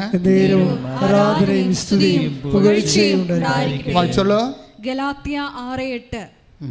എന്തെന്നാൽ സ്വന്തം ജഡത്തിനായി വിതയ്ക്കുന്നവൻ ജഡത്തിൽ നിന്ന് നാശം കൊയ്തെടുക്കും, ആത്മാവിനായി വിതയ്ക്കുന്നവനാകട്ടെ ആത്മാവിൽ നിന്ന് നിത്യജീവൻ കൊയ്തെടുക്കും. ഇതാണ് ഗലാത്യ 4:8. എന്താ പ്രശ്നം? നമ്മൾ ജഡം വെച്ചാണ് ഈ വിഷയം കൈകാര്യം ചെയ്യണമെങ്കിൽ ആത്മാവ് പ്രവർത്തിക്കത്തില്ല. ജഡമെന്ന് പറഞ്ഞാൽ എന്താണ്? നമ്മുടെ ജോലി, നമ്മളെന്താ ഉടമ്പടി വെച്ചിരിക്കുന്ന എല്ലാം ജഡമല്ലേ. ജോലി, വീട്, വിവാഹം, പ്രൊമോഷൻ, സാമ്പത്തികം, ഇങ്ങനെയുള്ള കാര്യങ്ങൾ. അതെപ്പോൾ നടക്കും എന്ന് അത് നടക്കണില്ലല്ല, ഇത് നടക്കണില്ലല്ല, അവർ വന്നില്ലല്ല. അപ്പോൾ എന്ത് കൊടുത്താലും തൃപ്തിയാവത്തില്ല. മനസ്സിലായ? അങ്ങനെ അത് ഒന്നിനു വായിച്ച വചനം. സ്വന്തം ജഡത്തിനായി വിതയ്ക്കുന്നവൻ ജഡത്തിൽ നിന്ന് നാശം കൊയ്തെടുക്കും. നിങ്ങൾക്ക് ചില ആൾക്കാർക്ക് പറ്റേണ്ടത് അതാണ്. നിങ്ങൾ വെക്കണ വിഷയത്തെ മാത്രമേ നിങ്ങൾ കോൺസെൻട്രേറ്റ് ചെയ്യത്തുള്ളൂ. അതെപ്പോൾ നടക്കും, അതെങ്ങനെ നടക്കും, അത് നടന്നാൽ പോലും നിങ്ങൾ വിചാരിക്കുന്ന പോലെ നടന്നില്ലെങ്കിൽ നിങ്ങൾ അളിഞ്ഞ മോന്തയായിട്ട് ദൈവത്തിന് മുമ്പിൽ നിൽക്കും. അതാണ് ജഡത്തിനായി വിതയ്ക്കുന്ന നാശം. പിന്നെ എന്താ അടുത്ത വായിച്ചേ? ആത്മാവിനായി വിതയ്ക്കുന്നവനാകട്ടെ എന്ന് പറഞ്ഞ ആത്മാവിനായി വിതയ്ക്കുന്നവനാവട്ടെ ആത്മാവിൽ നിന്ന് നിത്യജീവൻ കൊയ്തെടുക്കും. അതായത് നമ്മൾ ഉടമ്പടി ചെയ്യുമ്പോൾ നമ്മളൊരു കക്ഷി, ദൈവം ഒരു കക്ഷി അല്ലേ. നമ്മളെന്താ ചെയ്യേണ്ടത്? ദൈവത്തിന് എന്താണ് ഇതുകൊണ്ട് പ്രയോജനം? നമ്മുടെ പ്രയോജനം ആരാ നോക്കേണ്ടത്? ദൈവമല്ലേ നോക്കേണ്ടത്, നമ്മളല്ലല്ലോ അല്ലേ. ഉടമ്പടി എടുക്കുമ്പോൾ ആ ഉടമ്പടി കൊണ്ട് ദൈവത്തിന് എന്താ പ്രയോജനം? ബിബിൻ അതാണ് ചെയ്തത്. ബിബിൻ എന്താ ചെയ്തതെന്ന് വെച്ച് കഴിഞ്ഞാൽ, ദൈവം ഒരു കക്ഷിയാണ് ഉടമ്പടിയിൽ. നമുക്ക് ദൈവത്തോട് കക്ഷിയാകാൻ പറ്റുമോ? ഒരിക്കലും പറ്റത്തില്ല, ടാലി ആകത്തില്ല. എന്താ അതുകൊണ്ട് എബ്രാഹാവും ദൈവമായിട്ട് ഉടമ്പടി ചെയ്തപ്പോൾ എബ്രാഹത്തിനോട് ദൈവം പറഞ്ഞു, നീയുമായിട്ട് ഉടമ്പടി ചെയ്യേണ്ട കാര്യം എനിക്കില്ല. കാര്യം ദൈവം ആര്? ഒരു മനുഷ്യനാര്? പക്ഷേ നിന്നോട് ഉടമ്പടി ചെയ്യണത് മുഴുവനും എൻ്റെ സ്നേഹം കൊണ്ടാണ്. അതുകൊണ്ട് നീ ഒരു കാര്യം ചെയ്യണം, ഒരു കോംപ്രമൈസ് ചെയ്യണം. എന്താണ്? നീ എന്നോട് ഉടമ്പടി ചെയ്യാൻ പറ്റുന്ന ഒരാളാണെന്ന് തെളിയിക്കണം. മനസ്സിലായില്ലേ? എന്നോട് ഉടമ്പടി ചെയ്യാൻ പറ്റുന്ന ഒരാളാണ് നീ എന്ന് തെളിയിക്കണം. നീ ഒരു കക്ഷിയല്ലേ ഉടമ്പടിയില്ലേ? ബൈലാറ്ററൽ ഉടമ്പടിയല്ലേ? ഉഭയകക്ഷിയല്ലേ? തുല്യകക്ഷിയല്ലേ? അപ്പോൾ ഒരിക്കലും തുല്യകക്ഷി ആകത്തില്ല. എങ്കിലും ഞാൻ നിന്നെ ഉടമ്പടിക്ക് ക്ഷണിച്ചിരിക്കുന്നത്. അപ്പോൾ നീ ഒരു കാര്യം ചെയ്യണം. എന്താണ്?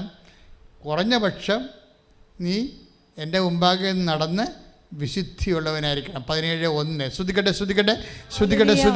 അബ്രാഹത്തിന് 99 വയസ്സായപ്പോൾ കർത്താവ് പ്രത്യക്ഷപ്പെട്ട് അവനോട് അരുളി ചെയ്തു, സർവശക്തനായ ദൈവമാണ് ഞാൻ, എൻ്റെ മുമ്പിൽ വ്യാപരിക്കുക, കുറ്റമറ്റവനായി വർത്തിക്കുക. Praise the lord. 17:1 അല്ലേ? ഉൽപ്പത്തി പുസ്തകം 17:1 എബ്രാഹത്തിനോട് പറഞ്ഞതാണ്, എൻ്റെ മുമ്പിൽ നീ ഏറ്റു പറഞ്ഞ്, എൻ്റെ മുമ്പിൽ വ്യാപരിക്കുക, കുറ്റമറ്റവനായി വർത്തിക്കുക. അപ്പോൾ ഉടമ്പടി നൽകുന്ന ഉത്തരവാദിത്തങ്ങളുണ്ട്. കാര്യം ദൈവവും നമ്മളും തമ്മിൽ ടാലിയല്ല. ഒരു കക്ഷി എന്ന നിലയിൽ ദൈവവും നമ്മൾ തമ്മിൽ ഒരു കക്ഷിയല്ല. എങ്കിലും ദൈവം ഒരു കക്ഷിയായിട്ട് നമ്മൾ അംഗീകരിച്ചുകൊണ്ട് ഉടമ്പടിയിലേക്ക് ബൈബിളിൽ നമ്മളെ ക്ഷണിക്കുമ്പോൾ നമുക്ക് ചെയ്യാൻ പറ്റണത് എന്താണ്? Be perfect as your heavenly father is perfect. Eesho പറഞ്ഞതാണ്. ആ ദൈവത്തിൻ്റെ ഒരു മനസ്സാണ്. എന്താണ്? നിന്റെ സ്വർഗസ്ഥനായ പിതാവ് 5:48. നിങ്ങളുടെ സ്വർഗസ്ഥനായ പിതാവ് എന്ന് പറഞ്ഞോളൂ. നിങ്ങളുടെ സ്വർഗസ്ഥനായ പിതാവ് പരിപൂർണനായിരിക്കുന്നത് പോലെ നിങ്ങളും പരിപൂർണരായിരിക്കുവിൻ. അതായത് കർത്താവിൻ്റെ വചനത്തിന് അന്വേഷണമായി അവൻ പറയുന്നത് പോലെ ചെയ്യുമ്പോൾ we are actually moving to the perfection. നമ്മൾ പൂർണ്ണതയിലേക്ക് നീളുകയാണ്. ഇതാണ് എൻ്റെ മാത്തമാറ്റിക്സ്. ഇപ്പോൾ 5:48 എന്താണ്? പരിശുദ്ധാത്മ. ഇതൊന്നും പഠിച്ച വചനങ്ങളല്ല കേട്ടോ. ഇപ്പോൾ ഓൺലൈനിൽ ഈശോ നൽകിക്കൊണ്ടിരിക്കുന്ന വചനങ്ങളാണ്. അതായത് ഇതിനെ ലിങ്ക് ചെയ്ത് പരിശുദ്ധാത്മാവ് ഇതിനെ ലിങ്ക് ചെയ്യണത് 17:1 എൻ്റെ മുമ്പാകെ വ്യാപരിക്കുക, കുറ്റമനായിരിക്കുക എന്ന് പറഞ്ഞ അതേ വചനത്തിൻ്റെ തന്നെ പുതിയ നിയമ വേർഷനാണ്. എന്താ? B perfect as your heavenly father is perfect. അതായത് എന്നെപ്പോലെ നിങ്ങൾ പരിപൂർണരായിരിക്കുക എന്ന് വെച്ചാൽ അർത്ഥം എന്താണ്? അവൻ പറയണ പോലെ ചെയ്യുമ്പോൾ നമ്മൾ ദൈവത്തിൻ്റെ പൂർണ്ണതയിലേക്ക് പ്രവേശിക്കുകയാണ്. ഇത് നിസ്സാര കാര്യമല്ല. ഇതിനകത്ത് മുഴുവൻ ഉടമ്പടിയുടെ മുഴുവൻ ആത്മാവെന്ന് പറയണത് പ്രേക്ഷിത പ്രവർത്തനമാണ്. അവൻ പറയണ പോലെ ചെയ്യുന്നതാണ്. സകല വാഗ്ദാനങ്ങൾ യേശുവിൽ അതേ എന്നായതുകൊണ്ട് നമ്മൾ അവൻ്റെ ദൈവമഹത്വത്തിനായി ആമീൻ പറയുന്നു. അതുകൊണ്ട് തന്നെയാണ് പറയുന്നത്, ഇത് ചെല്ലണ പ്രാർത്ഥനയില്ല. നിർഭാഗ്യവശാൽ 2000 കൊല്ലങ്ങളായിട്ട് നമുക്ക് ചെല്ലണ പ്രാർത്ഥനയെ പരിചയമുള്ളൂ. ഇത് ചെയ്യുന്ന പ്രാർത്ഥനയാണ്. എന്തിനു വേണ്ടിയാണ് ചെയ്യണത് എന്തിനാണ്? ദൈവത്തിൻ്റെ തുല്യ കക്ഷിയായിട്ട് മാറാൻ, ദൈവിക വാഗ്ദാന പ്രകാരം അവൻ പറഞ്ഞ പൂർണ്ണതയിലേക്ക് നീങ്ങാൻ അവൻ പറയണ പോലെ ചെയ്തുകൊണ്ട് നമ്മൾ ദൈവത്തെ മഹത്വപ്പെടുത്തി മുന്നേറുകയാണ്. അപ്പോൾ ഇതൊരു മുന്നേറ്റമാണ്. നമ്മുടെ ജീവിതത്തിൻ്റെ ഒരു ആധ്യാത്മിക മുന്നേറ്റത്തിലാണ് നമ്മൾ. അപ്പോൾ അവൻ്റെ ദൈവത്തിൻ്റെ മുമ്പാകെ വ്യാപരിക്കണം. എന്താണ്? നമ്മുടെ കക്ഷി, ദൈവം ഒരു കക്ഷി. കുറഞ്ഞ പക്ഷം ദൈവത്തിൻ്റെ സന്നിധി നമ്മൾ വ്യാപരിക്കണം. ദൈവത്തിൻ്റെ സന്നിധി വിട്ട് പോകരുതെന്നർത്ഥം. ദൈവത്തിൻ്റെ സന്നിധി വിട്ട് പോയത് കായൻ പോയായിരുന്നു, ജൂദാസ് പോയായിരുന്നു, അങ്ങനെ കുറേ ആൾക്കാർ സന്നിധി വിട്ട് പോയായിരുന്നു, ഇല്ലേ? ദൈവത്തിൻ്റെ സന്നിധിയിൽ ഉണ്ടാകുക എന്നുള്ളത് ഒരു കൃപയും ഒരു വിളിയുമാണ്. ദാവീദ് എല്ലാ പാപങ്ങളും ചെയ്യുമ്പോൾ അനുതാപം കൊണ്ട് അവൻ പറയും, അങ്ങനെ തിരുസന്നിധിയിൽ നിന്ന് എന്നെ തള്ളിക്കളയരുത് എന്നല്ലേ? ഉടമ്പടി പാലിച്ചുകൊണ്ട് ദൈവം വിഭാവന ചെയ്യുന്ന പൂർണ്ണതയിലേക്ക് സഞ്ചരിക്കുന്നത് എന്തുകൊണ്ടാണ്? നമ്മളൊരു കോമ്പറ്റൻ്റ് ആയിട്ടുള്ള കക്ഷിയായിട്ട് മാറാൻ വേണ്ടിയാണ്. അതുകൊണ്ട് തന്നെയാണ് ദൈവം എബ്രാഹത്തിനോട് പറഞ്ഞത്, നിന്നോട് ഞാൻ ഉടമ്പടി ചെയ്തിരിക്കുന്നു, അതുകൊണ്ട് നീ അപ്ഡേറ്റ് ചെയ്യണം. നീ ഇങ്ങനെ എൻ്റെ മുമ്പാകെ തന്നെ ഉണ്ടാവണം. മനസ്സിലായില്ലേ? സന്നിധി വിട്ട് പോകരുത്. ഉടമ്പടിക്ക് നമ്മൾ ഉപവസിക്കുന്നു, പ്രാർത്ഥിക്കുന്നു, 1 മണിക്കൂർ വചനം വായിക്കുന്നു, സൽപ്രവർത്തികൾ ചെയ്യുന്നു, പ്രേക്ഷിത പ്രവർത്തനം ചെയ്യുന്നു. ഇതിൻ്റെ എല്ലാ ഉദ്ദേശം എന്താണ്? 17:1 ഉൽപ്പത്തി പുസ്തകം. എന്താണ്? ദൈവത്തിന് മുമ്പാകെ സൽപ്രവൃത്തികൾ ചെയ്തുകൊണ്ട് നമുക്ക് എബ്രായർ 10:24 വരാം. വായിച്ചോളൂ. എബ്രായർ 10:24. ശ്രുതികട്ടെ. എബ്രായർ 10:24. സ്നേഹത്തോടെ ജീവിക്കുന്നതിനും സ്നേഹത്തോടെ ജീവിക്കുന്നതിനും നല്ല കാര്യങ്ങൾ ചെയ്യുന്നതിനും പരസ്പരം പ്രോത്സാഹിപ്പിക്കുന്നതിനും എങ്ങനെ കഴിയുമെന്ന് നമുക്ക് പര്യാലോചിക്കാം. ഇതാണ് നമ്മൾ ആലോചിക്കേണ്ടത്. എന്താണ് നമ്മൾ ആലോചിക്കേണ്ടത്? പരസ്പരം പ്രോത്സാഹിപ്പിക്കണം, സ്നേഹത്തെ കഴിയണം, എങ്ങനെ കർത്താവിന് വേണ്ടി പ്രേക്ഷിത പ്രവർത്തനങ്ങൾ ചെയ്യണം. ഇതിനെക്കുറിച്ചാണ് ആലോചിക്കേണ്ടത്. മനസ്സിലായ? നമ്മൾ എന്താണ് ആലോചിക്കേണ്ടത് ദൈവം പറയുന്നുണ്ടാവും. പക്ഷേ നിങ്ങൾ ആലോചിക്കേണ്ടത് അയ്യോ അടുത്ത പ്രാവശ്യം മൊഡ്യൂൾസ് എല്ലാം കവർ ചെയ്യാൻ പറ്റുമോ, 4 മൊഡ്യൂൾസും കിട്ടുമോ, ഇനിയും വല്ല റീഡിങ് പോകുമോ. അപ്പോൾ നിങ്ങൾ എന്തിനെക്കുറിച്ചാണ് നിങ്ങൾ ആലോചിക്കേണ്ടത്? നിങ്ങളുടെ മൊഡ്യൂൾസിനെ കുറിച്ചാണ്. പക്ഷേ ഇതെല്ലാം ആലോചിക്കേണ്ടത് ഉടമ്പടിക്ക് ആലോചിക്കേണ്ടത് എന്താണ്? എങ്ങനെയാണ് പരസ്പരം പ്രോത്സാഹിപ്പിക്കണം വചനത്തിൽ.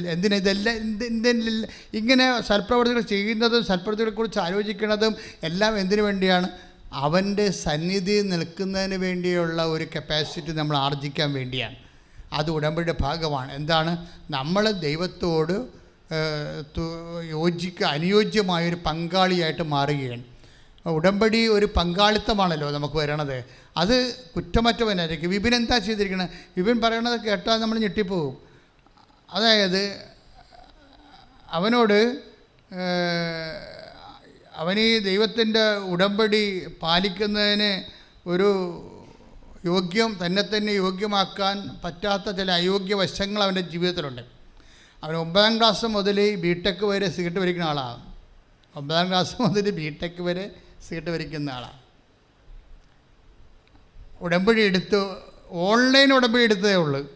അപ്പം തന്നെ അവന് മനസ്സിലായി സംഗതി പിശകാണ്, ഇത് രണ്ടും കൂടി ഒരുമിച്ച് പോകത്തില്ലെന്ന് മനസ്സിലായി. അതാണ് സംഭവം.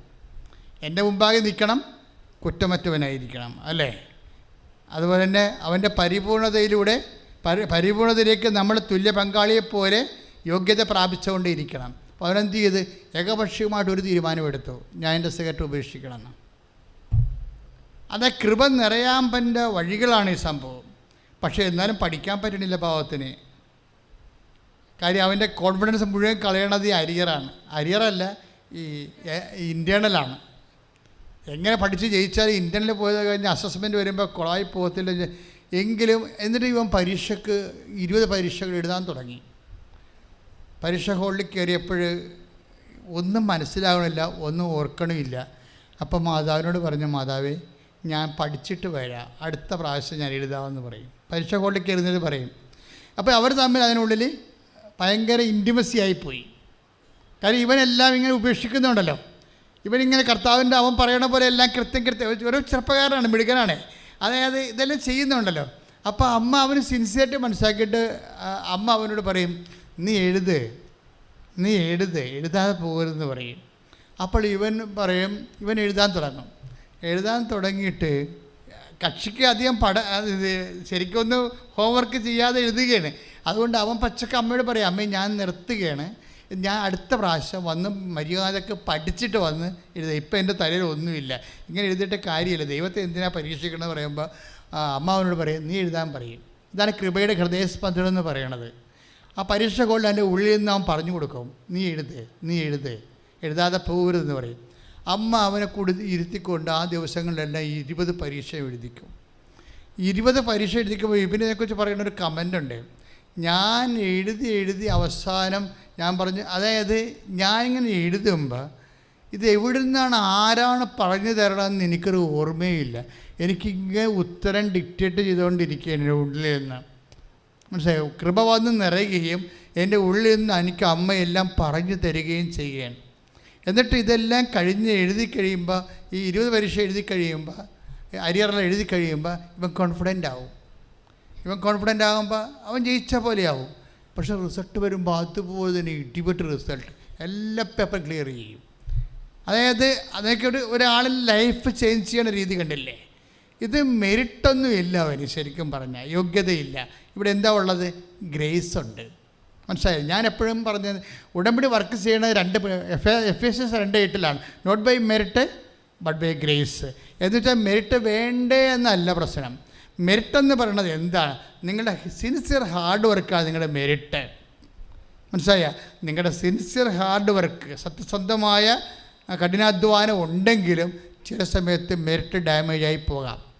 അങ്ങനെ വന്നാൽ ഉടമ്പടി നിങ്ങളെ താങ്ങി നിർത്തും.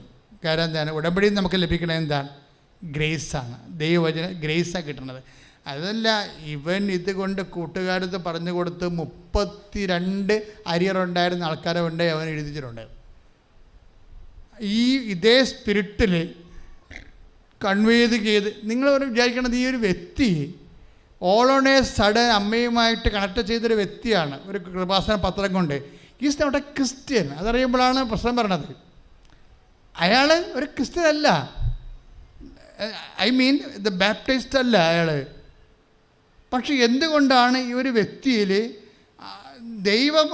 ദൈവ തിരുസന്നിധിയിൽ വിശുദ്ധനായി ജീവിക്കാൻ വേണ്ടി ആര് തീരുമാനിച്ചാലും അതിനു വേണ്ടി ബുദ്ധിപൂർവമായിട്ട് ഇൻവെസ്റ്റ് ചെയ്യാൻ തീരുമാനിച്ചാൽ ദൈവം എബ്രഹാത്തിനോടെന്ന പോലെ അവനോട് പങ്കുചേർന്ന് അവനോട് കൂട്ടുകൂടും. പന്നയിലെ മരിയൻ ഉടമ്പടി ആയതുകൊണ്ട് അമ്മ ഇങ്ങനെ സഞ്ചാരി മാതാവാണ്. എന്താ പ്രശ്നം? ഉടമ്പടിയുടെ ഒരു ഘട്ടമല്ലേ, ഒരു കഷ്ണമല്ലേ അത്? എന്താണ്? നീ പോകുന്നിടത്തെല്ലാം നിൻ്റെ കൂടെ ഞാൻ വരൂ. അപ്പോൾ ഒരു സിംഗിൾ ഈവൻറ്റിനല്ല നമ്മൾ ഉടമ്പടി ചെയ്യണത്. വചനം എന്താ പറഞ്ഞിരിക്കണത്? ഏറ്റു പറഞ്ഞ്, നീ പോകുന്നിടത്തെല്ലാം നിന്നോടൊപ്പം ഞാൻ വരും. അപ്പം നമ്മളൊരു സിംഗിൾ, അത് ജോഷുവ 1:9 അവസാനത്തെ വചനമാണ്. ജോഷുവ 1:9 ഒന്നിന് പറഞ്ഞ്, നിങ്ങൾ പോകുന്നിടത്തെല്ലാം. അപ്പോൾ ഒരു സ്ഥലമല്ലല്ലോ, ഇല്ലേ? അതായത് ഉടമ്പടിയുടെ ഏറ്റവും വലിയൊരു ഗുണമെന്ന് പറയുന്നത്, നമ്മൾ ഏതെല്ലാം മേഖലകളിലേക്ക് ചേഞ്ച് ചെയ്യുന്നു അവിടെയെല്ലാം ദൈവത്തിൻ്റെ സാന്നിധ്യം ഉടമ്പടി ഉറപ്പ് വരുത്തുന്നുണ്ട്.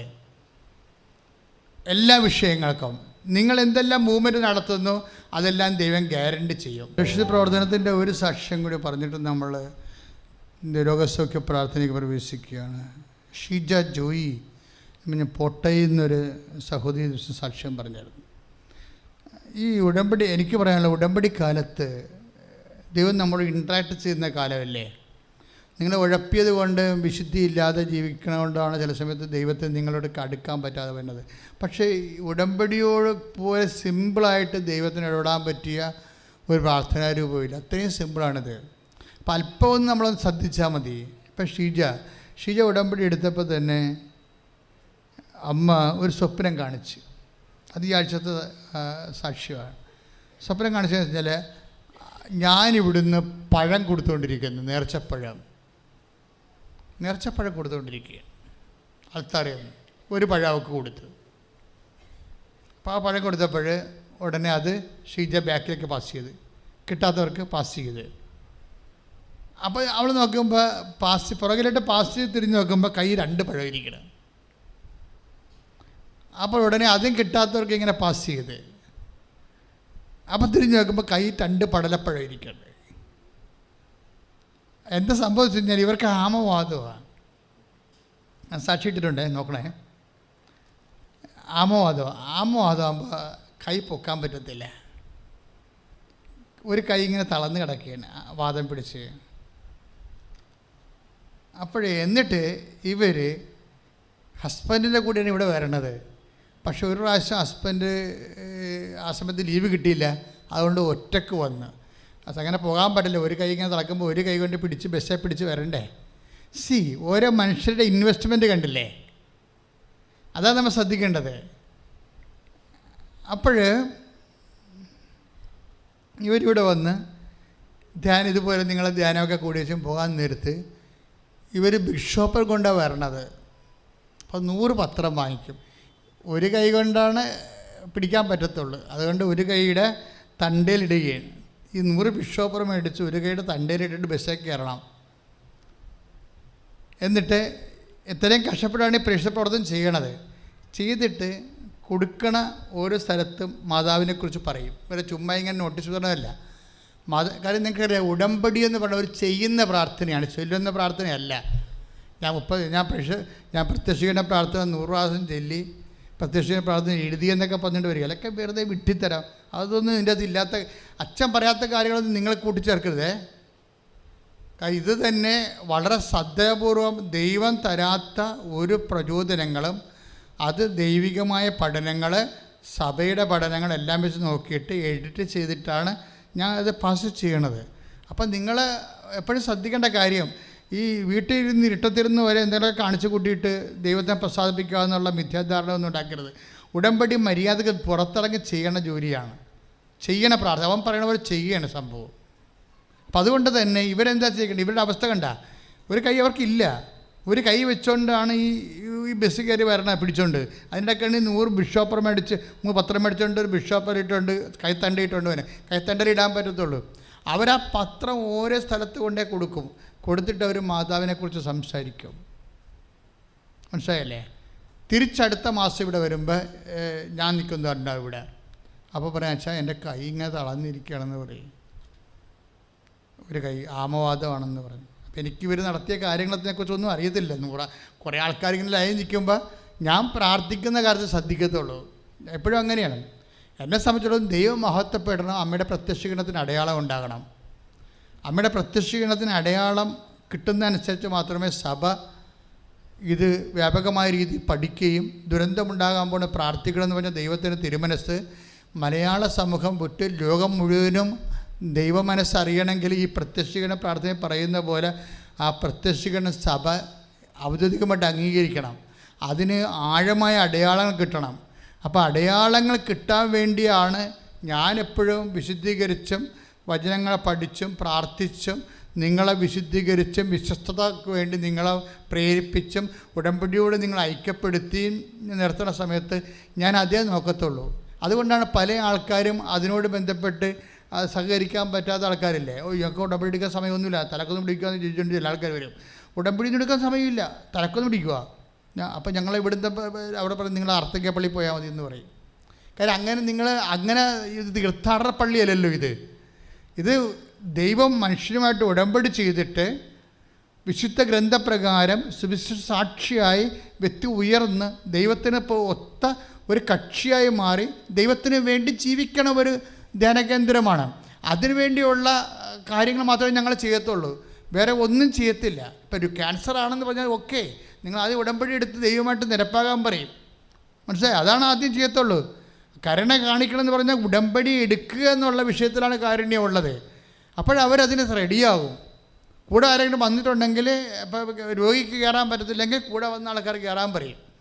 കൂടെ വന്ന ആൾക്കാരെ കയറി ഉടമ്പടി എടുക്കുക. അപ്പം കൂടെ വന്ന ആൾക്കാർ ചുമ്മാ ഒരു തരം എന്താണ് ഈ ചുമട്ട് തൊഴിലാളികളെ പോലെ പിന്നെ സ്വന്തം മകനായിരിക്കുവേ അമ്മേനെ ചോട്ടോ തൊഴിലാളിനെ പോലെ വരും. ഇവിടെ കൊണ്ടുവന്ന് ഡംപ് ചെയ്യും. എന്നിട്ട് അവൻ അടപ്പുറത്ത് പോയി നിൽക്കും. അങ്ങനെ ഡംപ് ചെയ്യാൻ പറ്റത്തില്ല. അവനെ വിളിക്കും. ഞാൻ വിളിച്ച് പറയും, നീ മര്യാദക്ക് അമ്മയ്ക്ക് വേണ്ടി ഉടമ്പടി ചെയ്യാൻ പറയും. ഉടമ്പടി ചെയ്യുമ്പോൾ എന്താ പ്രശ്നം വെച്ച് കഴിഞ്ഞാൽ നമുക്കറിയാമല്ലോ, പിന്നെ പഴയതുപോലെ ജീവിക്കാൻ പറ്റത്തില്ലല്ലോ. അപ്പോഴേ ഈ സത്യസന്ധമായിട്ട് അമ്മ സൗഖ്യപ്പെടണമെന്ന് ഈ മകൻ ആഗ്രഹിക്കുന്നുണ്ടെങ്കിൽ അവൻ തീർച്ചയായിട്ടും അത് ചെയ്യും. അമ്മ ചത്താലും ജീവിച്ചാലും അവന് പ്രശ്നമൊന്നുമില്ല, ചത്ത് കിട്ടി അത്രയും നല്ലതെന്ന് പറഞ്ഞിരിക്കുന്ന ആൾക്കാരാണ് ചുമട്ട് തൊഴിലാളികളായിട്ട് മാതാപിതാക്കന്മാരെ കൊണ്ടുവരുന്നത്. അവരൊക്കെ ഇവിടെ കൊണ്ടുവന്ന് ഡംപ് ചെയ്ത് വെച്ചും ലോഡ് ഇറക്കി വെച്ചും അവർ പോയി അവിടെ നിന്ന് ബിടിയും വിളിച്ച് സിഗരറ്റും വിളിച്ച് നിൽക്കും. പാക്കീസ് ഒന്നും ഇവിടെ എടുക്കത്തില്ല. നിങ്ങൾ വളരെ ശ്രദ്ധിക്കണം. കാര്യം ഞങ്ങളുടെ സമയം ഞങ്ങൾക്ക് ഉടമ്പടിയാണ് അമ്മ തന്നിരിക്കുന്നത്. അതിന് ലക്ഷ്യമുള്ളത് അമ്മയുടെ പ്രത്യക്ഷീകരണമാണ്. അമ്മയുടെ പ്രത്യക്ഷീകരണത്തിന് ആര് സാക്ഷിയാകാൻ തയ്യാറാകുന്ന രീതിയിൽ സമർപ്പിതരാകാൻ പോകുന്നു അവരാണ് ഈ ഉടമ്പടി എടുത്തുകൊണ്ടിരിക്കുന്നത്. ആ ഉടമ്പടി എടുക്കുന്നവർ ഞങ്ങൾ മെയിൻറ്റെയിൻ ചെയ്തുകൊണ്ടിരിക്കും, അവരെ കറക്റ്റ് ചെയ്തുകൊണ്ടിരിക്കും. അവരുടെ സാക്ഷ്യങ്ങൾ കിടിലൻ സാക്ഷ്യങ്ങളൊക്കെ മാറാൻ വേണ്ടി അവരെ വിശുദ്ധീകരിച്ച് ശക്തീകരിച്ച് അവർക്ക് കൗൺസിലിംഗ് ചെയ്തും അവരെ അതനുസരിച്ച് ഗൈഡ് ചെയ്തുകൊണ്ടിരിക്കും.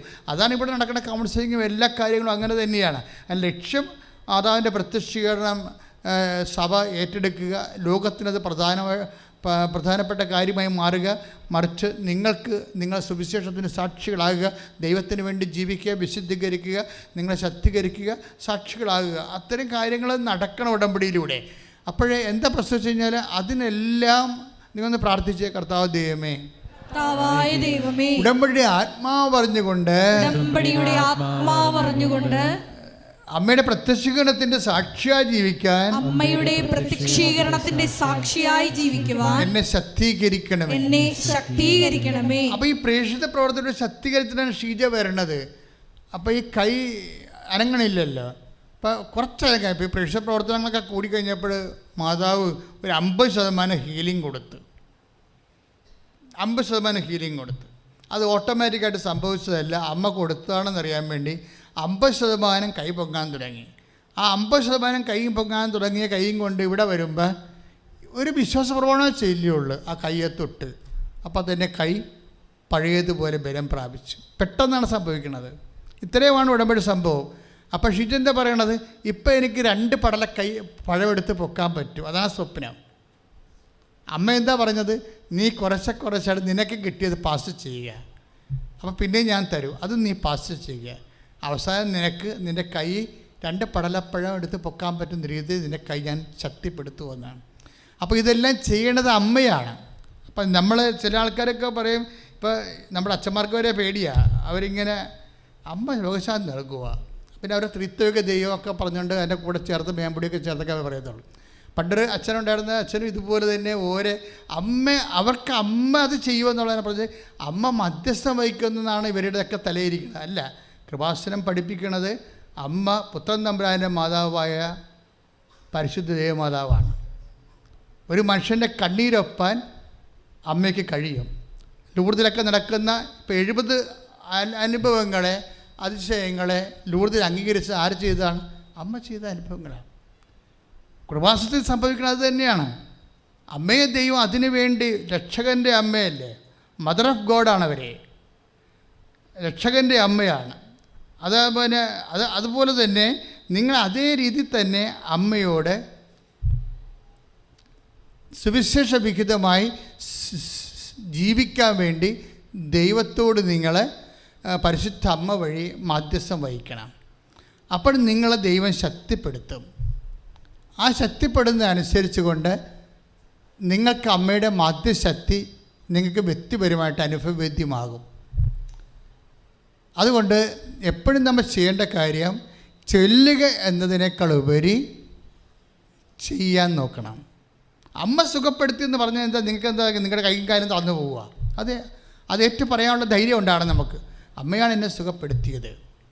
അമ്മ ആരാണ്? രക്ഷകൻ്റെ അമ്മയാണ്, പിതാവ് ദൈവത്തിൻ്റെ മകളാണ്, പുത്രൻ തമ്പുരാൻ്റെ മാതാവാണ്, പരിശുദ്ധാത്മാൻ പ്രിയ വധുവാണ്, രക്ഷകര സംഭവത്തിൽ ത്രിത്വക ദൈവത്തിൻ്റെ മനുഷ്യ പങ്കാളിയാണ്. ഇവരാരാണെന്ന് വിചാരിക്കണത്? അതുകൊണ്ട് അവരുടെ മധ്യസ്ഥതയിലാണ് ഈ ഉടമ്പടി ചെയ്യണത്. അതുകൊണ്ടാണ് നമ്മൾ അവൻ പറയണ പോലെ ചെയ്യാൻ അമ്മ പറഞ്ഞത് കൊണ്ടാണ് നമ്മൾ അവൻ പറയണ പോലെ ചെയ്യണത്. അപ്പം മരിയൻ സുവിശേഷമാണ് നമ്മൾ നടപ്പിൽ വരുത്തുന്നത്, സാക്ഷിയാകണത്.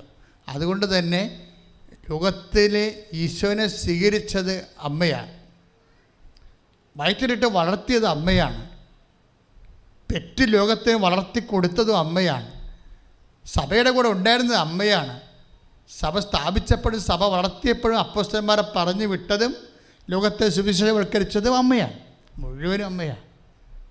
അപ്പം അതുകൊണ്ട് തന്നെയാണ് മദർ ഓഫ് ചർച്ച് എന്ന് അവരെ വിളിക്കുന്നത്, സഭയുടെ മാതാവ്. അത്രയും ആ ലുത്തീനിയ മുഴുവനും എന്തുമാത്രം ഭാഷകൾക്ക് മനസ്സിലാവും, മദർ ആരാണെന്നൊക്കെ മനസ്സിലാകും. അത് നിങ്ങൾക്കറിയാമല്ലോ, നിങ്ങളെ ഭംഗി കൊണ്ട് ലുത്തീനിയ വിട്ടുകളയരുത്. ജപമാലയെ ചില ആൾക്കാർ ലുത്തീനിയ ചെല്ലത്തില്ല. ലുത്തീനിയ ജപമാല രഹസ്യങ്ങളെ പോലെ തന്നെ ബലമുള്ളതാണ്. കാര്യം അത് അമ്മയിലൂടെ ദൈവം നിർവഹിച്ച, നൂറ്റാണ്ടുകളിലൂടെ നിർവഹിച്ചുകൊണ്ടിരിക്കുന്ന മുഴുവൻ സത്യങ്ങളെ വെളിവാക്കുന്നതാണ്. അമ്മ ചെയ്തുകൊണ്ടിരിക്കുന്ന കാര്യങ്ങൾ ഓരോരോ കാലഘട്ടങ്ങളിൽ. ഇപ്പോൾ ഫ്രാൻസിസ് മാർപ്പാപ്പ എന്താ പറയണത്?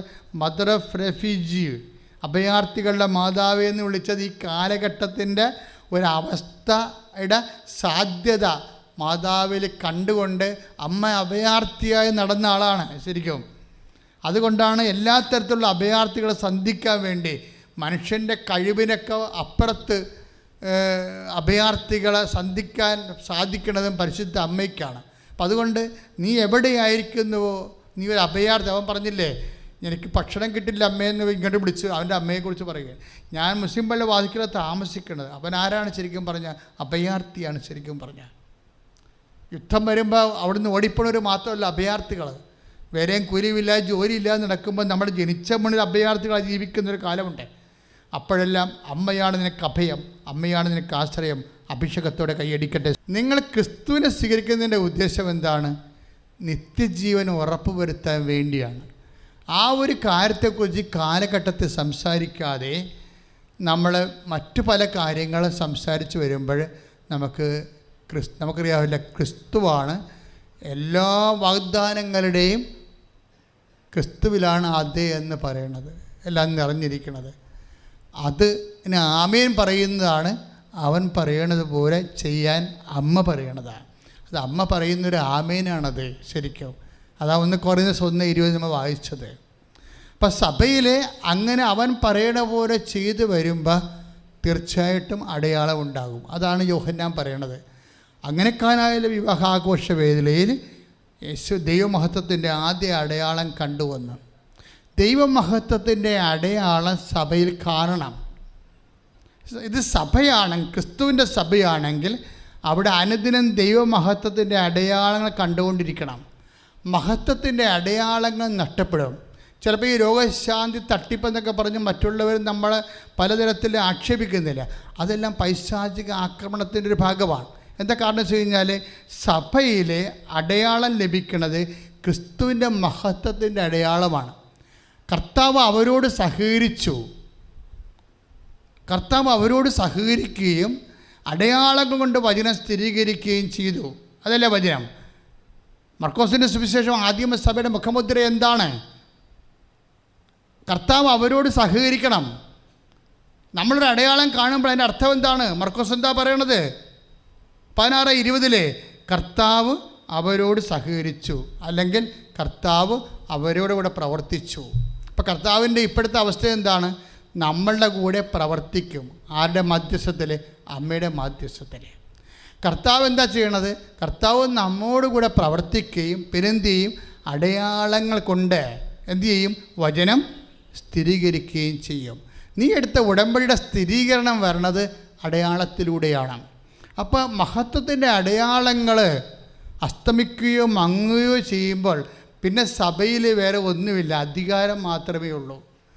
ആത്മീയത നഷ്ടപ്പെട്ടു പോകും. അധികാരം എന്ന് പറഞ്ഞാൽ അടയാളമില്ലാത്ത സഭ അധികാരം മാത്രമായി മാറിയാൽ അധികാരം A+ ധിക്കാരമാകും. അതാണ് പ്രശ്നം വരണത്. ആ ഒരു അവസ്ഥയിലേക്ക് സഭ ജീർണിച്ചു പോകാതിരിക്കാൻ വേണ്ടി ഒരു പ്രതിരോധം കൂടി തീർക്കാനുള്ള ബാധ്യത സുവിശേഷ സാക്ഷികൾക്കുണ്ട്. മക്കളെ എഴുന്നേൽക്കുക. വളരെ നിർണായകമായ സ്വർഗീയ നിമിഷങ്ങളാണ്. കൃപാസനം ഉടമ്പടി ആരാധന പ്രത്യേകത അത് എപ്പോഴാണ് അത് അപ്പ് നടക്കുന്നത്, പിന്നെ അത് അപ്പ് ചെയ്യണത് ആ നിമിഷം വരെ എക്കാലങ്ങൾ ഏതെല്ലാം കാലം അത് യൂട്യൂബിൽ കിടക്കുന്നു, അക്കാലങ്ങളെല്ലാം ആരാധനയിൽ പങ്കെടുക്കുന്നവർക്ക് അഭിഷേകം കിട്ടിക്കൊണ്ടിരിക്കും. അതുകൊണ്ടാണ് പഴയ ആരാധനയൊക്കെ കൂടി സൗഖ്യം പ്രാപിച്ചെന്നൊക്കെ ആൾക്കാർ വന്ന് സാക്ഷ്യം പറയണ ഇതാണ്. അപ്പോൾ നിങ്ങൾ എപ്പോഴും നമ്മൾ ശ്രദ്ധിക്കണം. ഉടമ്പടി ആരാധന, ഉടമ്പടി എപ്പോഴെടുത്തവരായാലും ശരി, അവർ മുടങ്ങാതെ എല്ലാ ചൊവ്വാഴ്ചയും ഉടമ്പടി ആരാധന കൂടണം. ചൊവ്വാഴ്ച കൂടാൻ പറ്റില്ലെങ്കിൽ ബുധനാഴ്ചയോ വെള്ളിയാഴ്ചയോ അടുത്ത ചൊവ്വാഴ്ചക്കുള്ളിൽ ആ ഉടമ്പടി ആരാധന കൂടി ഉടമ്പടിയുടെ ഒരു ദൈവദുരസ്ഥനത്തെയും നമ്മൾ ഏറ്റെടുത്ത ഒരു ഉത്തരവാദിത്തമാണ്. കർത്താവിൻ്റെ വചനം ഉടമ്പടി ധ്യാനം കൂടി ആരാധനയിൽ പങ്കെടുത്തുകൊണ്ട് അഭിഷേകം പ്രാപിക്കാമെന്നുള്ളതും, വചനം അറിയാൻ വേണ്ടി, വചനം ലോകത്തിന് കൊടുക്കാൻ വേണ്ടി വചനം അറിയണതും, അപ്ഡേഷൻ നടക്കണതെല്ലാം, അതിൻ്റെ അഭിഷേകം നടക്കണതെല്ലാം ഉടമ്പടി ആരാധനയിലാണ്. ഒരിക്കലും ഉടമ്പടി ആരാധന നിങ്ങൾ വിട്ടുപോവുകയോ കൂടാതിരിക്കുകയോ ചെയ്യരുത്. ഇവിടെ വന്ന് കൂടാനുള്ള സാഹചര്യമില്ല, പക്ഷെ നമുക്ക് ഓൺലൈനിൽ കൂടാൻ പറ്റും. രോഗമുള്ള രോഗികൾക്ക് വേണ്ടി പ്രാർത്ഥിക്കുന്ന സമയമാണ്. രോഗമുള്ളിടത്തെല്ലാം നിങ്ങൾ കൈകൾ വെച്ച് പ്രാർത്ഥിക്കുക. കൃപാസനത്തിലെ ഏറ്റവും വലിയ അഭിഷേകം നടക്കുന്ന ഒരു സമയമാണ്. എവിടെയാണ് തൈറോയിഡ് ഉള്ളവർ, ട്രാൻസ്ലേറ്റ് ഉള്ളവർ അവരെല്ലാം തൊണ്ടയിൽ കൈവച്ച് പ്രാർത്ഥിക്കുക. നെഞ്ചുവേദനക്കാരും ശ്വാസകോശ രോഗമുള്ളവരും പാങ്ക്രിയാസിന് രോഗമുള്ളവരൊക്കെ പാങ്ക്രിയാസിൽ കൈവച്ച് പ്രാർത്ഥിക്കുക.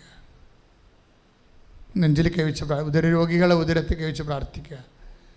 അടിവയറിന് പെരുപ്പും മൂത്രമൊഴിക്കുമ്പോൾ ചെരിച്ചിലും പുകച്ചിലും മൂത്രാശയത്തിൽ കല്ലും ഒക്കെ ഉള്ളവർ അടിവയറ്റിൽ കൈവച്ച് പ്രാർത്ഥിക്കുക. നടുവേനക്കാരും കിഡ്നി രോഗികളും പുറകിൽ കൈവച്ചുകൊണ്ട് പ്രാർത്ഥിക്കുക. സർവാംഗൻ രോഗമുള്ളവർ സ്വന്തം ശിരസ് കൈവച്ചുകൊണ്ട് പ്രാർത്ഥിക്കുക. നല്ല സമയമാണ്, അഭിഷേകത്തിൻ്റെ സമയമാണ്. കർത്താവേ, അങ്ങയുടെ ദാസൻ അങ്ങയുടെ നാമത്തിൽ പ്രാർത്ഥിക്കാൻ തുടങ്ങുന്നു.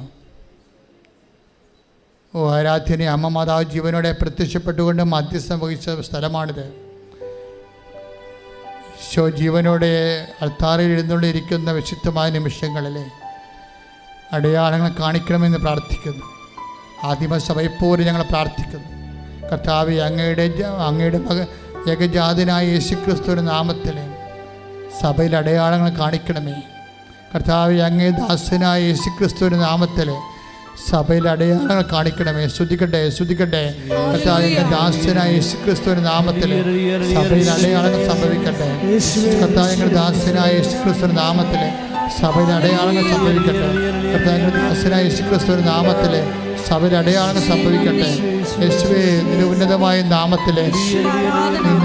നാമത്തിൽ സഭയുടെ അധികാരത്തിൽ കുരിശിൻ്റെ അടയാളത്തിൽ ദൈവത്തിൻ്റെ ശക്തിയാൽ മാർഗരോഗങ്ങൾ, തിരാവേദികൾ, ജീവിത ദുരിതങ്ങൾ യേശുവിന്റെ നാമത്തിൽ സൗഖ്യമാകട്ടെ.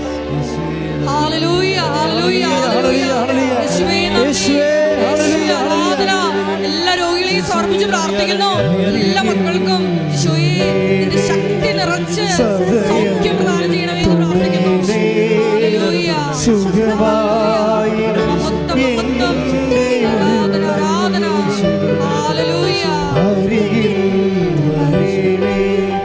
സദയം തുടരേ സുഖമായിടും എൻ്റെ ഉള്ളം. മക്കളെ, പിസ്തുല രോഗങ്ങൾ, PCOD രോഗങ്ങൾ ഒരടിവയറ്റിലാണ് കൈവച്ച് പ്രാർത്ഥിക്കേണ്ടത്. ചിലക്ക് അലർജി രോഗങ്ങളുണ്ട്, ചിലക്ക് സോറിയാസിൻ്റെ രോഗങ്ങളുണ്ട്. തലതൊട്ട് കൈതൊട്ടെല്ലാം ഉളച്ചു വരിക, തൊലി പൊളിഞ്ഞു വരിക. അവരെല്ലാവരും ഈ സമയത്ത് കൈകൾ അച്ഛനെപ്പോലെ ഉയർത്തിക്കൊണ്ടുകൊണ്ട് പ്രാർത്ഥിക്കണം. ചിലക്ക് മൂക്കടഞ്ഞു പോയവരുണ്ട്, സൈനസിൻ്റെ അസുഖമുള്ളവരുണ്ട്, ചിലക്ക് മൂക്കിൽ ദശ വളരുന്നവരുണ്ട്, ശരീരത്തിൽ സിസ്റ്റുകൾ ഉണ്ടാകുന്നവരുണ്ട്, ഗർഭാശയത്തിൽ കുരുക്കളുണ്ടാകുന്നവരുണ്ട്, മൂത്രാശയത്തിൽ കല്ലുണ്ടാകുന്നവരുണ്ട്, ഹൃദയത്തിൻ്റെ വാൽവ് ദ്രവിച്ചു പോയവർ, ബ്ലോക്കായി പോയവരുണ്ട്, കരളെ വീക്കമുണ്ടായവരുണ്ട്, മഹോദ രോഗികളുണ്ട്, ശ്വാസകോശ രോഗികളുണ്ട്, ശ്വാസകോശത്തെ പ്രഷറില്ലാത്തവരുണ്ട്, പ്രഷർ കൂടിപ്പോയവരുണ്ട്. കർത്താവ്, ശ്വാസകോശത്തിന് പലതരത്തിലുള്ള രോഗങ്ങളാൽ കുറേയധികം പ്രാരാബ്ദങ്ങൾ, ശ്വാസമുട്ടലുള്ളവരുണ്ട്. കർത്താവെ, എപ്പോഴും വിട്ടുമാറാ തലവേനും മൈഗ്രെയിനുള്ളവരുണ്ട്, ചെവിക്ക് മുളക്കം മൂടിയിരിക്കുന്നവരുണ്ട്. കർത്താവ്, എപ്പോഴും ചുഴിഞ്ഞ കുത്ത് വേദനിക്കുന്നവർ, കണ്ണിന് കരിപ്പുള്ളവർ, കർത്താവ് കണ്ണിന് കുരുക്കുള്ളവർ, തിമിരമുള്ളവർ, കൈക്ക് കർത്താവ് കണ്ണിന് കാഴ്ച മങ്ങി വരുന്നവരെ സംബന്ധിച്ച് പ്രാർത്ഥിക്കുന്നു. ഉള്ളം കാല് മുതൽ ഉള്ള ശ്രുതികട്ടെ, ശ്രുതികട്ടെ, ശ്രുതികട്ടെ, ശ്രുതികട്ടെ. ഉള്ളംകാലം മുതൽ ഉച്ചവരെ കർത്താവിനെ നിറയട്ടെ. ഉള്ളംകാലം ഉച്ചവരെ കർത്താവിനെ നിറയട്ടെ. ഉള്ളംകാലം മുതൽ ഉച്ചവരെ കർത്താവിനെ നിറയട്ടെ. ഉള്ളംകാലം മുതൽ ഉച്ചവരെ കർത്താവിനെ നിറയട്ടെ. യേശുവിന്റെ ഉന്നതമായ നാമത്തിൽ, സഭയുടെ അധികാരത്തിൽ, യേശുവിന്റെ ഉന്നതമായ നാമത്തിൽ, സഭയുടെ അധികാരത്തിൽ, കുരിശിന്റെ അടയാളത്തിൽ 36 കൊല്ലം അർപ്പിച്ച കൃപാനയുടെ യുഗതികൾ ജീവനുടെ പ്രത്യക്ഷപ്പെട്ട മാതാവിന്റെ മധ്യസ്ഥത്തിലെ കർത്താവിന്റെ നാമത്തിൽ സൗഖ്യം പ്രാപിക്കട്ടെ.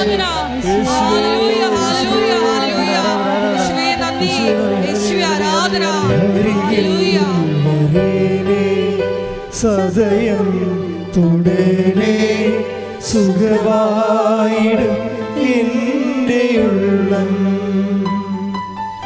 അരികിൽ വരേണേ സദയം തുടരേ സുഖമായിടും എൻ്റെ ഉള്ളം.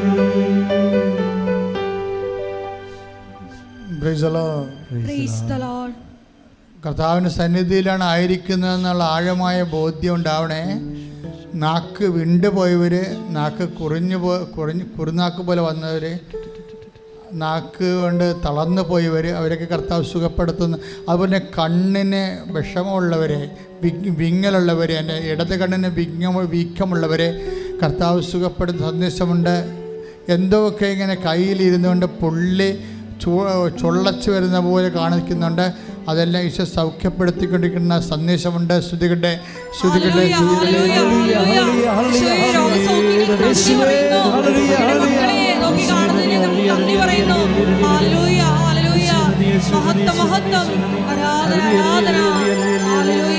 ഒരിക്കൽ വരേണേ സദയം തുടരണേ സുഖമായിടും എൻ്റെ ഉള്ളം അരികിൽ വരേണേ സദയം തുടരണേ സുഖമായിടും എൻ്റെ ഉള്ളം. കൈയും കാലും കളറ് മാറിക്കൊണ്ടിരിക്കുന്നവരുണ്ട്, വെരിക്കോസ് രോഗികളുണ്ട്. അവരൊക്കെ സമർപ്പിക്കുന്ന സമയമാണ്. കശേരികൾ വിട്ടുപോകുന്നതിൻ്റെ പേരിൽ വിങ്ങിയിരിക്കുന്നവർ, നടക്കാനും ഇരിക്കാനും നിവർക്കാനും പറ്റാത്തവരുണ്ട്. നിങ്ങൾ ഏറ്റവും വലിയ ഇത് അമ്മ നിങ്ങളെ സുഖപ്പെടുത്തുമെന്നുള്ള ഏറ്റവും വലിയ വിശ്വാസമാണ്. കഴിഞ്ഞ ദിവസം ഇന്ദു എന്ന് പറഞ്ഞൊരു മോള് പൂഞ്ഞാറിൽ നിന്ന് കിടന്ന് വന്നതാണ്. ഇവിടെ കിടന്ന് നിങ്ങളെ സാക്ഷ്യം കാഴ്ച കാണുമായിരിക്കും. വേദന കൊണ്ട് പൊളഞ്ഞ് 1.5 കൊല്ലമായിട്ട് വാഹനം ഇടിച്ച് തെറിച്ച് വീണതിന് ശേഷം കിടന്നു പോയതാണ്. അപ്പോൾ അവർ മരിക്കാൻ തീരുമാനിച്ചു, എലിവിഷം കഴിക്കാൻ തീരുമാനിച്ചെന്ന്. പക്ഷെ അത് എലിവിഷം കഴിച്ച ചാകുന്ന എലിയെ അവൾ കണ്ടെന്നാണ് പറയണത്. 2.5 മണിക്കൂർ കഴിഞ്ഞാൽ ചത്തത്. അവനത് കഴിക്കാൻ പേടിയായിരുന്നു. കാര്യം അവളുടെ വേദന കൂടി അവൾ വീണ് കിടപ്പായി കഴിഞ്ഞപ്പോഴേ ബാത്റൂമിൽ പോയി സഹായിക്കാൻ അവരാരും ഇല്ലായിരുന്നു. അവൾക്ക് ഇത്തിരി ഭക്ഷണം കിട്ടാനോ ഒരു ഗ്ലാസ് വെള്ളം എടുക്കാനോ പറ്റാത്ത അവസ്ഥയായിപ്പോയി എന്നാണ് അവൾ സാക്ഷ്യം പറഞ്ഞത്. കിടന്നുപോയി, കിടപ്പായിപ്പോയി. ഭർത്താവ് അവളെ ഉപേക്ഷിച്ച് പോയി. അത് കാരണം അവളെ കൊണ്ട് പ്രയോജനമൊന്നുമില്ലെന്ന് കണ്ടപ്പോൾ അങ്ങേരും പോയി. അപ്പോൾ ഞാൻ ഓർക്കണേ, അവളെ കൊണ്ടുവന്ന് ഡ്രൈവറാണ് കൊണ്ടുവന്നത്. ഇവിടെ കൊണ്ടുവരാനുള്ള, എന്നെ ആരും കൊണ്ടുവരാനുള്ള പരുവം വീട്ടിൽ ഇല്ലെന്നാണ് പറയണം അവൾ. അവസാനം ഞാൻ വിളിച്ച ഡ്രൈവറാണ് എന്നെ കൊണ്ടുവന്നത്. പക്ഷേ എനിക്ക് വണ്ടി പാലത്തേക്ക് കയറുമ്പോൾ ഞാൻ ആപ്പാടെ എൻ്റെ ജീവൻ പോകുന്നു, എന്നാൽ തിരിച്ചു പോകാമെന്ന് ഡ്രൈവർ പറഞ്ഞു. അപ്പോൾ ഞാൻ വേദന കടിച്ചമർത്തിയാലും ശരി അമ്മയെ കണ്ടിട്ട് പോകാമെന്ന് അവൾ പറഞ്ഞ് കാരക്കിടന്ന്. അങ്ങനെ പിന്നെ പാലായിൽ നിന്ന് ഇവിടെ കാരക്കിടന്നാണ് വരണത്. അത്ര കണ്ട് വേദനയാണ്. ഇപ്പം ഇവിടെ കൊണ്ടുവന്ന് കാർ ഇവിടെ ഇതിൻ്റെ വാതിക്ക് നിർത്തും. അത് ഡ്രൈവർ ആളെ പിടിച്ച് പുറത്താക്കിയിട്ട് പറഞ്ഞ് പിടിച്ച് നിന്നോളാം, ഞാൻ പാർക്കിംഗ് ഏരിയയിൽ കൊണ്ട് കാറിട്ടിട്ട് തിരിച്ചു വരാമെന്ന് പറഞ്ഞു. തിരിച്ചു വന്ന അയാൾ ഇവിടെ പിടിച്ചുകൊണ്ട് ഉടമ്പടി എടുക്കുന്ന സ്ഥലത്തേക്ക് വന്നു. ഉടമ്പടി പത്രം മേടിച്ചു. പിന്നെ പതുക്കെ നടന്ന് അവൾ പറയണത്, പിന്നെ ഞാൻ ഈ സ്റ്റെയർ കേസ് കയറി, പിന്നെ ഞാൻ 2ാമത്തെ നിലയിൽ പോയി, ഞാൻ കൗൺസിൽ എടുത്ത് ഞാൻ തിരിച്ചു വന്ന്. അപ്പോൾ എനിക്ക് കുട എനിക്ക് കിട്ടി. ഞാൻ അമ്മയ്ക്ക് കുടയും പിടിച്ചുകൊണ്ട് വന്ന്. ആദ്യമായിട്ടാണ് ഞാൻ 6 കിലോ ഭാരം എടുക്കണമെന്ന്. പിന്നെ ഞാൻ തിരിച്ചു പോയി. അപ്പോൾ എവിടെ വെച്ചാണ് അമ്മേൻ്റെ വേദന ഏറ്റെടുത്തതെന്ന് എനിക്കറിയത്തില്ലെന്ന്. പിറ്റേ ദിവസം ഞാൻ ജോലിക്ക് പോയെന്ന്. ഇത്രയും സ്പീഡാണ് ഈ വിഷയം. ഇതൊക്കെ നോൺ ക്രിസ്ത്യൻസിൻ്റെ സാക്ഷ്യങ്ങളാണ്. എന്തൊക്കെ, അതായത് നമ്മളെപ്പോഴും ശ്രദ്ധിക്കണം. ഞാനിതിങ്ങനെ പറഞ്ഞത് ഈ ആഴ്ച സംഭവിച്ച കാര്യങ്ങളാണ്. എന്ത് സംഭവിച്ചാൽ നിങ്ങളെ എന്തിനാണ് ഇതിൻ്റെ ഇരട്ടി ഇത്, ഈ വിശ്വാസം ഏറ്റവും അവസാനം കിട്ടിയ ആൾക്കാർ കാണിക്കുന്ന വിശ്വാസ സമർപ്പണങ്ങളാണ്. അപ്പോൾ നമ്മൾ അതിനേക്കാൾ ഇരട്ടി വിശ്വസിച്ചാണ് ഇതിനകത്ത് ഇൻവെസ്റ്റ് ചെയ്യേണ്ടത്. മനസ്സിലായില്ലേ? അങ്ങനെ വരുമ്പോൾ ദൈവം എപ്പോഴും അറിയാമല്ലോ, ദൈവം ആരാണ് സത്യവും നീതിയും വിശ്വസ്തതയും കാണിക്കണത്, അവിടെ ഓട്ടോമാറ്റിക്കായിട്ട് ദൈവത്തിൻ്റെ ഇടപെടലുണ്ടാകും. അതുകൊണ്ട് ഇതൊക്കെ കേൾക്കുമ്പോൾ നിങ്ങൾക്കുണ്ടാകേണ്ടത് വിശുദ്ധീകരണം ഉണ്ടാകണം, അത് കഴിഞ്ഞ് ശക്തീകരണം ഉണ്ടാകണം. അതുകൊണ്ട് കർത്താവിൻ്റെ ഇടിവെട്ട് പ്രേക്ഷിതനായി ഞാൻ മാറുമെന്നുള്ള ഒരു തീരുമാനത്തിൽ എടുത്ത് ഇത് നടപ്പിൽ വരുത്തണം. ശ്രദ്ധിക്കട്ടെ. യേശുവേ നന്ദി, യേശുവേ സ്തുതി, യേശുവേ ആരാധന ആരാധന ആരാധന ആരാധന. ഈശോയെ ഞങ്ങളെ സാക്ഷികളായി ഉയർത്തണമേ എന്ന് പ്രാർത്ഥിക്കുന്നു. ഈശോയെ ആരാധന.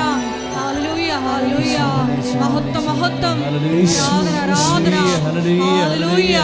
ഈശോയെ നന്ദി. ഈശോയെ ആരാധന. Hallelujah hallelujah. പരിശുദ്ധ പരമദിവ്യകാരുണ്യത്തിന് ആരാധനയും സ്തുതിയും പുകഴ്ചയും ഉണ്ടായിരിക്കട്ടെ. മക്കൾ, ഈ വിഷയം ഞാൻ എന്തുകൊണ്ടാണ് ഇങ്ങനെയുള്ള വിഷയങ്ങളെക്കുറിച്ച് കൂടുതൽ സംസാരിക്കണമെന്ന് അറിയാമോ? എനിക്ക് തോന്നുന്നത് ദൈവം എൻ്റെ തലയിൽ എഴുതി തന്നിരിക്കുന്ന അഭിഷേകം അതാണെന്ന് തോന്നണം. കാര്യം 7 മുതൽ പോലും ഞാൻ ജനങ്ങളുടെ കണ്ണീരിന് വേണ്ടിയാണ് എപ്പോഴും ദൈവദിവസത്തിൽ നിന്നിട്ടുള്ളത്. അതായത് ഓരോ മനുഷ്യന്മാരനുഭവിക്കുന്ന വേദന, ജോലിയില്ലാത്തവർ, അതുപോലെ തന്നെ കടകളൊക്കെ നടത്തത്തില്ലേ, പിഴിക്കച്ചവടങ്ങളൊക്കെ നടത്തുമ്പോൾ അവരൊക്കെ നോക്കുമ്പോൾ അവരിടയ്ക്കൊക്കെ ചെയ്യേണ്ട കാര്യമുണ്ട്. ആൾക്കാർ പോയി നോക്കുമ്പോൾ ക്യാഷ് ബോക്സിൻ്റെ വലിപ്പ് മാറ്റി നോക്കി എന്ത് കച്ചവടം നടന്നിട്ടുണ്ടെന്ന് നോക്കും. അപ്പോൾ അതിൻ്റെ അകത്ത് നോട്ട് കുറവാണെങ്കിൽ അവരുടെ മുഖത്ത് അപ്പോൾ കാണാൻ പറ്റും സങ്കടം. എന്താ കാര്യം? വൈകുന്നേരം വരുമ്പോൾ കടക്കാരും ബ്ലേഡുകാരും ഒക്കെ മേടിച്ച് അവർക്കെല്ലാം കൊടുത്തു കഴിയുമ്പോൾ എങ്ങനെയൊന്നും കിട്ടത്തില്ല. അപ്പോൾ ഇങ്ങനെയൊക്കെയുള്ള മനുഷ്യൻ്റെ വേദനകളുണ്ട്. അതിനെ കവച്ച് വെച്ച് നമുക്ക് പോകാൻ പറ്റത്തില്ല. അത് തന്നെയാണ് സുവിശേഷത്തിൻ്റെ പ്രശ്നം. അവന് ഉച്ചക്കും വൈകുന്നേരമൊക്കെ ഇങ്ങനെ ഈ ക്യാഷ് ബോക്സ് കട നടത്തുന്നവൻ ക്യാഷ് ബോക്സ് നോക്കിയിട്ട് അതിൻ്റെ അകത്തൊന്ന് പൈസ കുറവാണെങ്കിൽ അവൻ ചോദിക്കണം വൈകുന്നേരം ബ്ലേഡുകാരെ ഇങ്ങനെ വിടും. അത് കഴിഞ്ഞ് നാളെ കുഞ്ഞിനെങ്ങനെ പള്ളിക്കൂടത്തിൽ പോകാനുള്ളത് ഉടുപ്പ് മേടിക്കുമോ എന്നൊക്കെ ചിന്തിക്കുന്നവരുടെ വേദനയില്ലേ, അതിനെയാണ് അമ്മ ഉടമ്പടിയാക്കി മാറ്റിയിരിക്കുന്നത്. അമ്മ എന്നിട്ട് എന്താ പറഞ്ഞത്? ഇത് വെരിറ്റിൽ വർക്ക് ചെയ്യത്തില്ല, ഗ്രേസിൽ വർക്ക് ചെയ്യും. അപ്പോൾ എൻ്റെ മക്കൾ ഗ്രേസ് വർദ്ധിപ്പിക്കാൻ നോക്കണം. അതിനാണ് ഞങ്ങൾ ഈ പ്രേക്ഷിത പ്രവർത്തനമൊക്കെ തന്നിരിക്കുന്നത്. അത് ബുദ്ധിപൂർവ്വം ബോധപൂർവം ചെയ്ത് കഴിയുമ്പോൾ ദൈവം അതിലിടപെടും. എന്ത് ചെയ്യണമെന്ന് പരീക്ഷയ്ക്ക് വരെ ഇരുന്ന് പറഞ്ഞു കൊടുക്കണില്ല. അമ്മേ മതി എനിക്ക് ജയിക്കാനുള്ളതായി. വിപിൻ പറയുന്നുണ്ട്, പരീക്ഷ കൊള്ളിരുന്നുണ്ട്, അമ്മേ മതി എനിക്ക് ജയിക്കാനുള്ളതായെന്ന് പറയും. അത്രയും ദൈവം കാണിക്കുന്ന സിൻസിയറിറ്റി ഉണ്ട്. അത് നമ്മൾ കാണിക്കുന്ന സിൻസിയറിറ്റിക്ക് ബദലായിട്ട് വരുന്നതാണ്. അപ്പോൾ അതുകൊണ്ട് പരീക്ഷക്കാർ, ജോലിയില്ലാത്തവർ, ഇനി കുറേ പേര് സങ്കടം അനുഭവിക്കണം. എന്താണെന്ന് അറിയാമോ?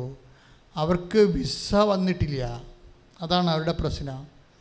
അവർക്ക് ഈ ആഴ്ചയിലൊക്കെ ക്ലാസ് തുടങ്ങുകയാണ്. ഓൺലൈൻ ക്ലാസ് തീരുകയും വെർച്വൽ ക്ലാസ് തീരുകയും ഫിസിക്കൽ ക്ലാസ് തുടങ്ങുകയും ചെയ്യുകയാണ്. പക്ഷേ വിസ ഇപ്പോഴും വന്നിട്ടില്ല. 10 ലക്ഷം കൊടുത്തുകൊണ്ടിരിക്കുന്ന ആൾക്കാരും ഉണ്ട്. അപ്പോൾ അവരുടെയൊക്കെ വേദനകളെ ആരാധനയാക്കി മാറ്റുകയാണ് ഇപ്പോഴ്.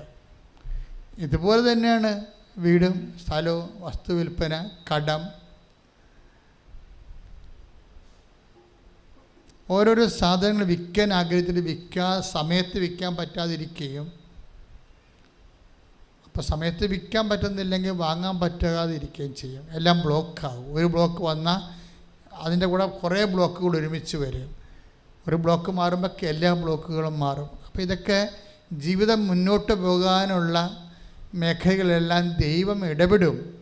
പക്ഷെ നിങ്ങൾ അതിൻ്റെ കൂടെ ഉടമ്പടിച്ചെടുക്കുമ്പോൾ അതാണ് പറഞ്ഞത്, അതിനുള്ള നിങ്ങൾ പ്രാധാന്യം കൊടുക്കണം. നിങ്ങൾ ദൈവത്തിൻ്റെ കാര്യത്തിന് വേണ്ടി പ്രാധാന്യം കൊടുക്കുക. അപ്പം നിങ്ങളുടെ കാര്യത്തിന് ദൈവം പ്രാധാന്യം തരും.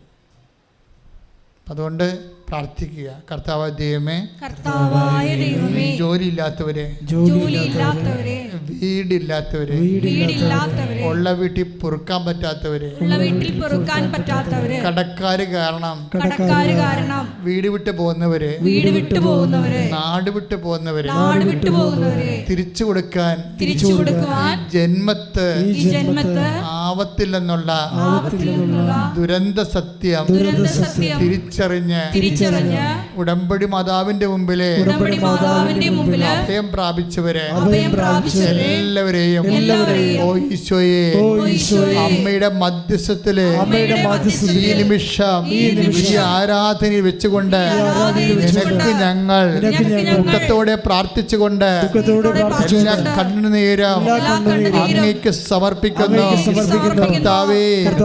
കർത്താവേ, കുടുംബ വിഷയങ്ങളിലെ വേദനപ്പെടുന്നവരെ, അവിശ്വസ്തത കാണിക്കുന്നവരെ, കുടുംബ കോടതിയില് കേസിലിരിക്കുന്നവരെ, ഡൈവേഴ്സിന്റെ വക്കിലെത്തിയവരെ, ഡൈവേഴ്സ് ആയിപ്പോയവരെ, ഒറ്റക്ക് ജീവിക്കുന്നവരെ,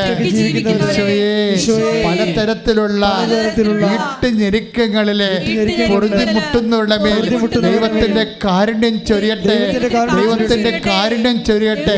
ശ്രദ്ധിക്കട്ടെ.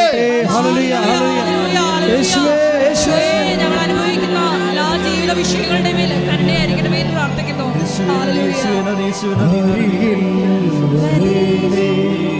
സദയം തുടരേ സുഖമായിടും എൻ്റെ ഉള്ളം, അരികിൽ വരേണേ സദയം തുടരേ സുഖമായിടും എൻ്റെ ഉള്ളം. വളരെ ധൈര്യമായിട്ട് നിൽക്കുക മക്കളെ. നിങ്ങൾ നിൽക്കുന്ന സ്ഥലം 10,000 ദൈവത്തെ അനുഭവിച്ച് വലിയ സാക്ഷിയായി ജീവിച്ച ഒരു സ്ഥലത്താണ് നിങ്ങൾ നിൽക്കുന്നത്. അതുകൊണ്ട് തീർച്ചയായിട്ടും നിങ്ങളുടെ വിഷയത്തിനും പരിഹാരം ഉണ്ടാകും. വരുമാന മാർഗം നഷ്ടപ്പെട്ടവരുണ്ട്, പ്രളയത്തിലും ഉരുൾപൊട്ടലിലും വീട് പോയവരുണ്ട്, കടൽ കയറി വീടെടുത്തു പോയവരുണ്ട്. എല്ലാ തരത്തിലും വഴിയാധാരമായി പോയ ജന്മങ്ങളുണ്ട്. അവരെല്ലാം ഈ ആരാധനയെ സമർപ്പിക്കുക. വിദേശ രാജ്യങ്ങൾ ഒറ്റപ്പെട്ടവരെ, വിസ കിട്ടാത്തവരെ, പാസ്പോർട്ട് പിടിച്ചു വച്ചിരിക്കുന്നവരെ, രേഖാമൂലമായ രേഖകൾ വേണ്ട സമയത്ത് കിട്ടാത്തവരെ, രേഖകൾ കൈമോശം വന്നവർ, തെളിവില്ലാത്തവർ, രേഖകൾ കാണാതെ പോയവര്, അവരെല്ലാം സമർപ്പിച്ചുകൊണ്ട് ശ്രദ്ധിക്കട്ടെ, ശ്രദ്ധിക്കട്ടെ.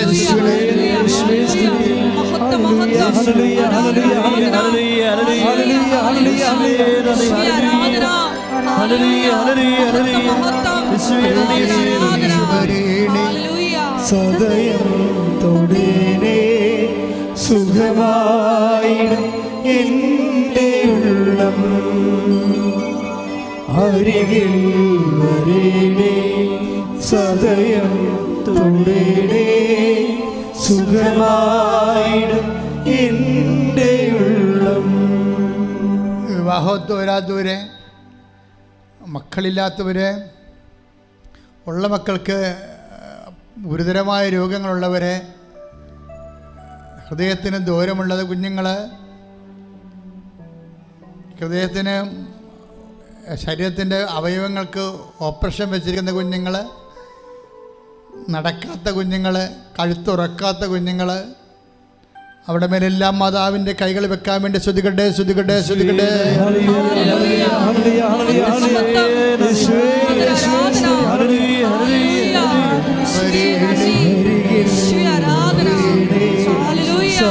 കുഞ്ഞുമക്കളെ പ്രത്യേകമായിട്ട് സമർപ്പിച്ച്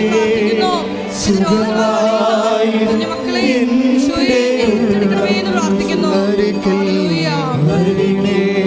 സദയം തുളേണേ സുഖമായിടും എൻ്റെ ഉള്ളം.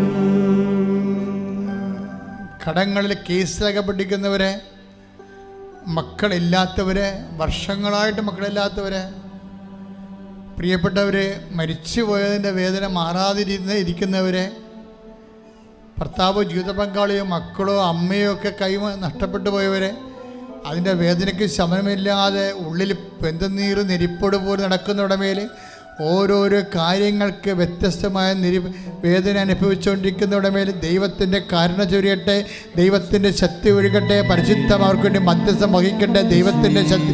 ശ്രദ്ധിക്കട്ടെ, ശ്രദ്ധിക്കട്ടെ,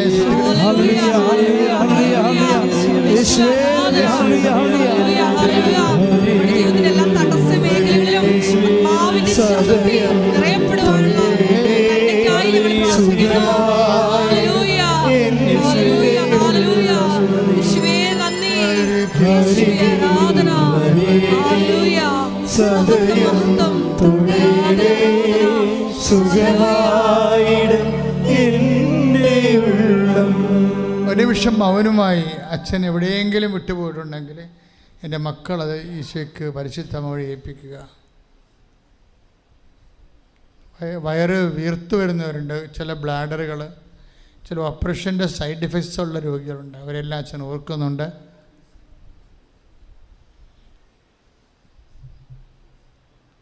ഏതെങ്കിലും വിഷയം അച്ഛൻ വിട്ടുപോയിട്ടുണ്ടെങ്കിൽ ഇപ്പം പറയാനുള്ള സമയമാണ്.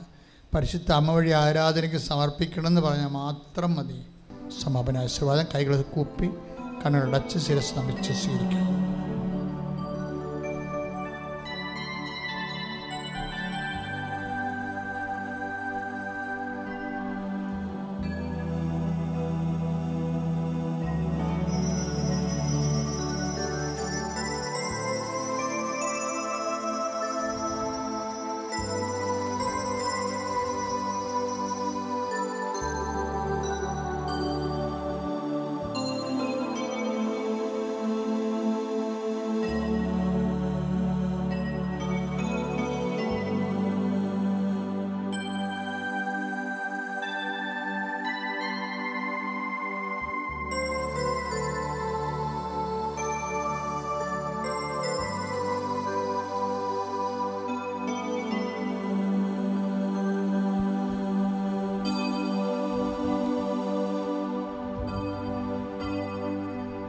പരിശുദ്ധ പരമമാ ദിവ്യേകാ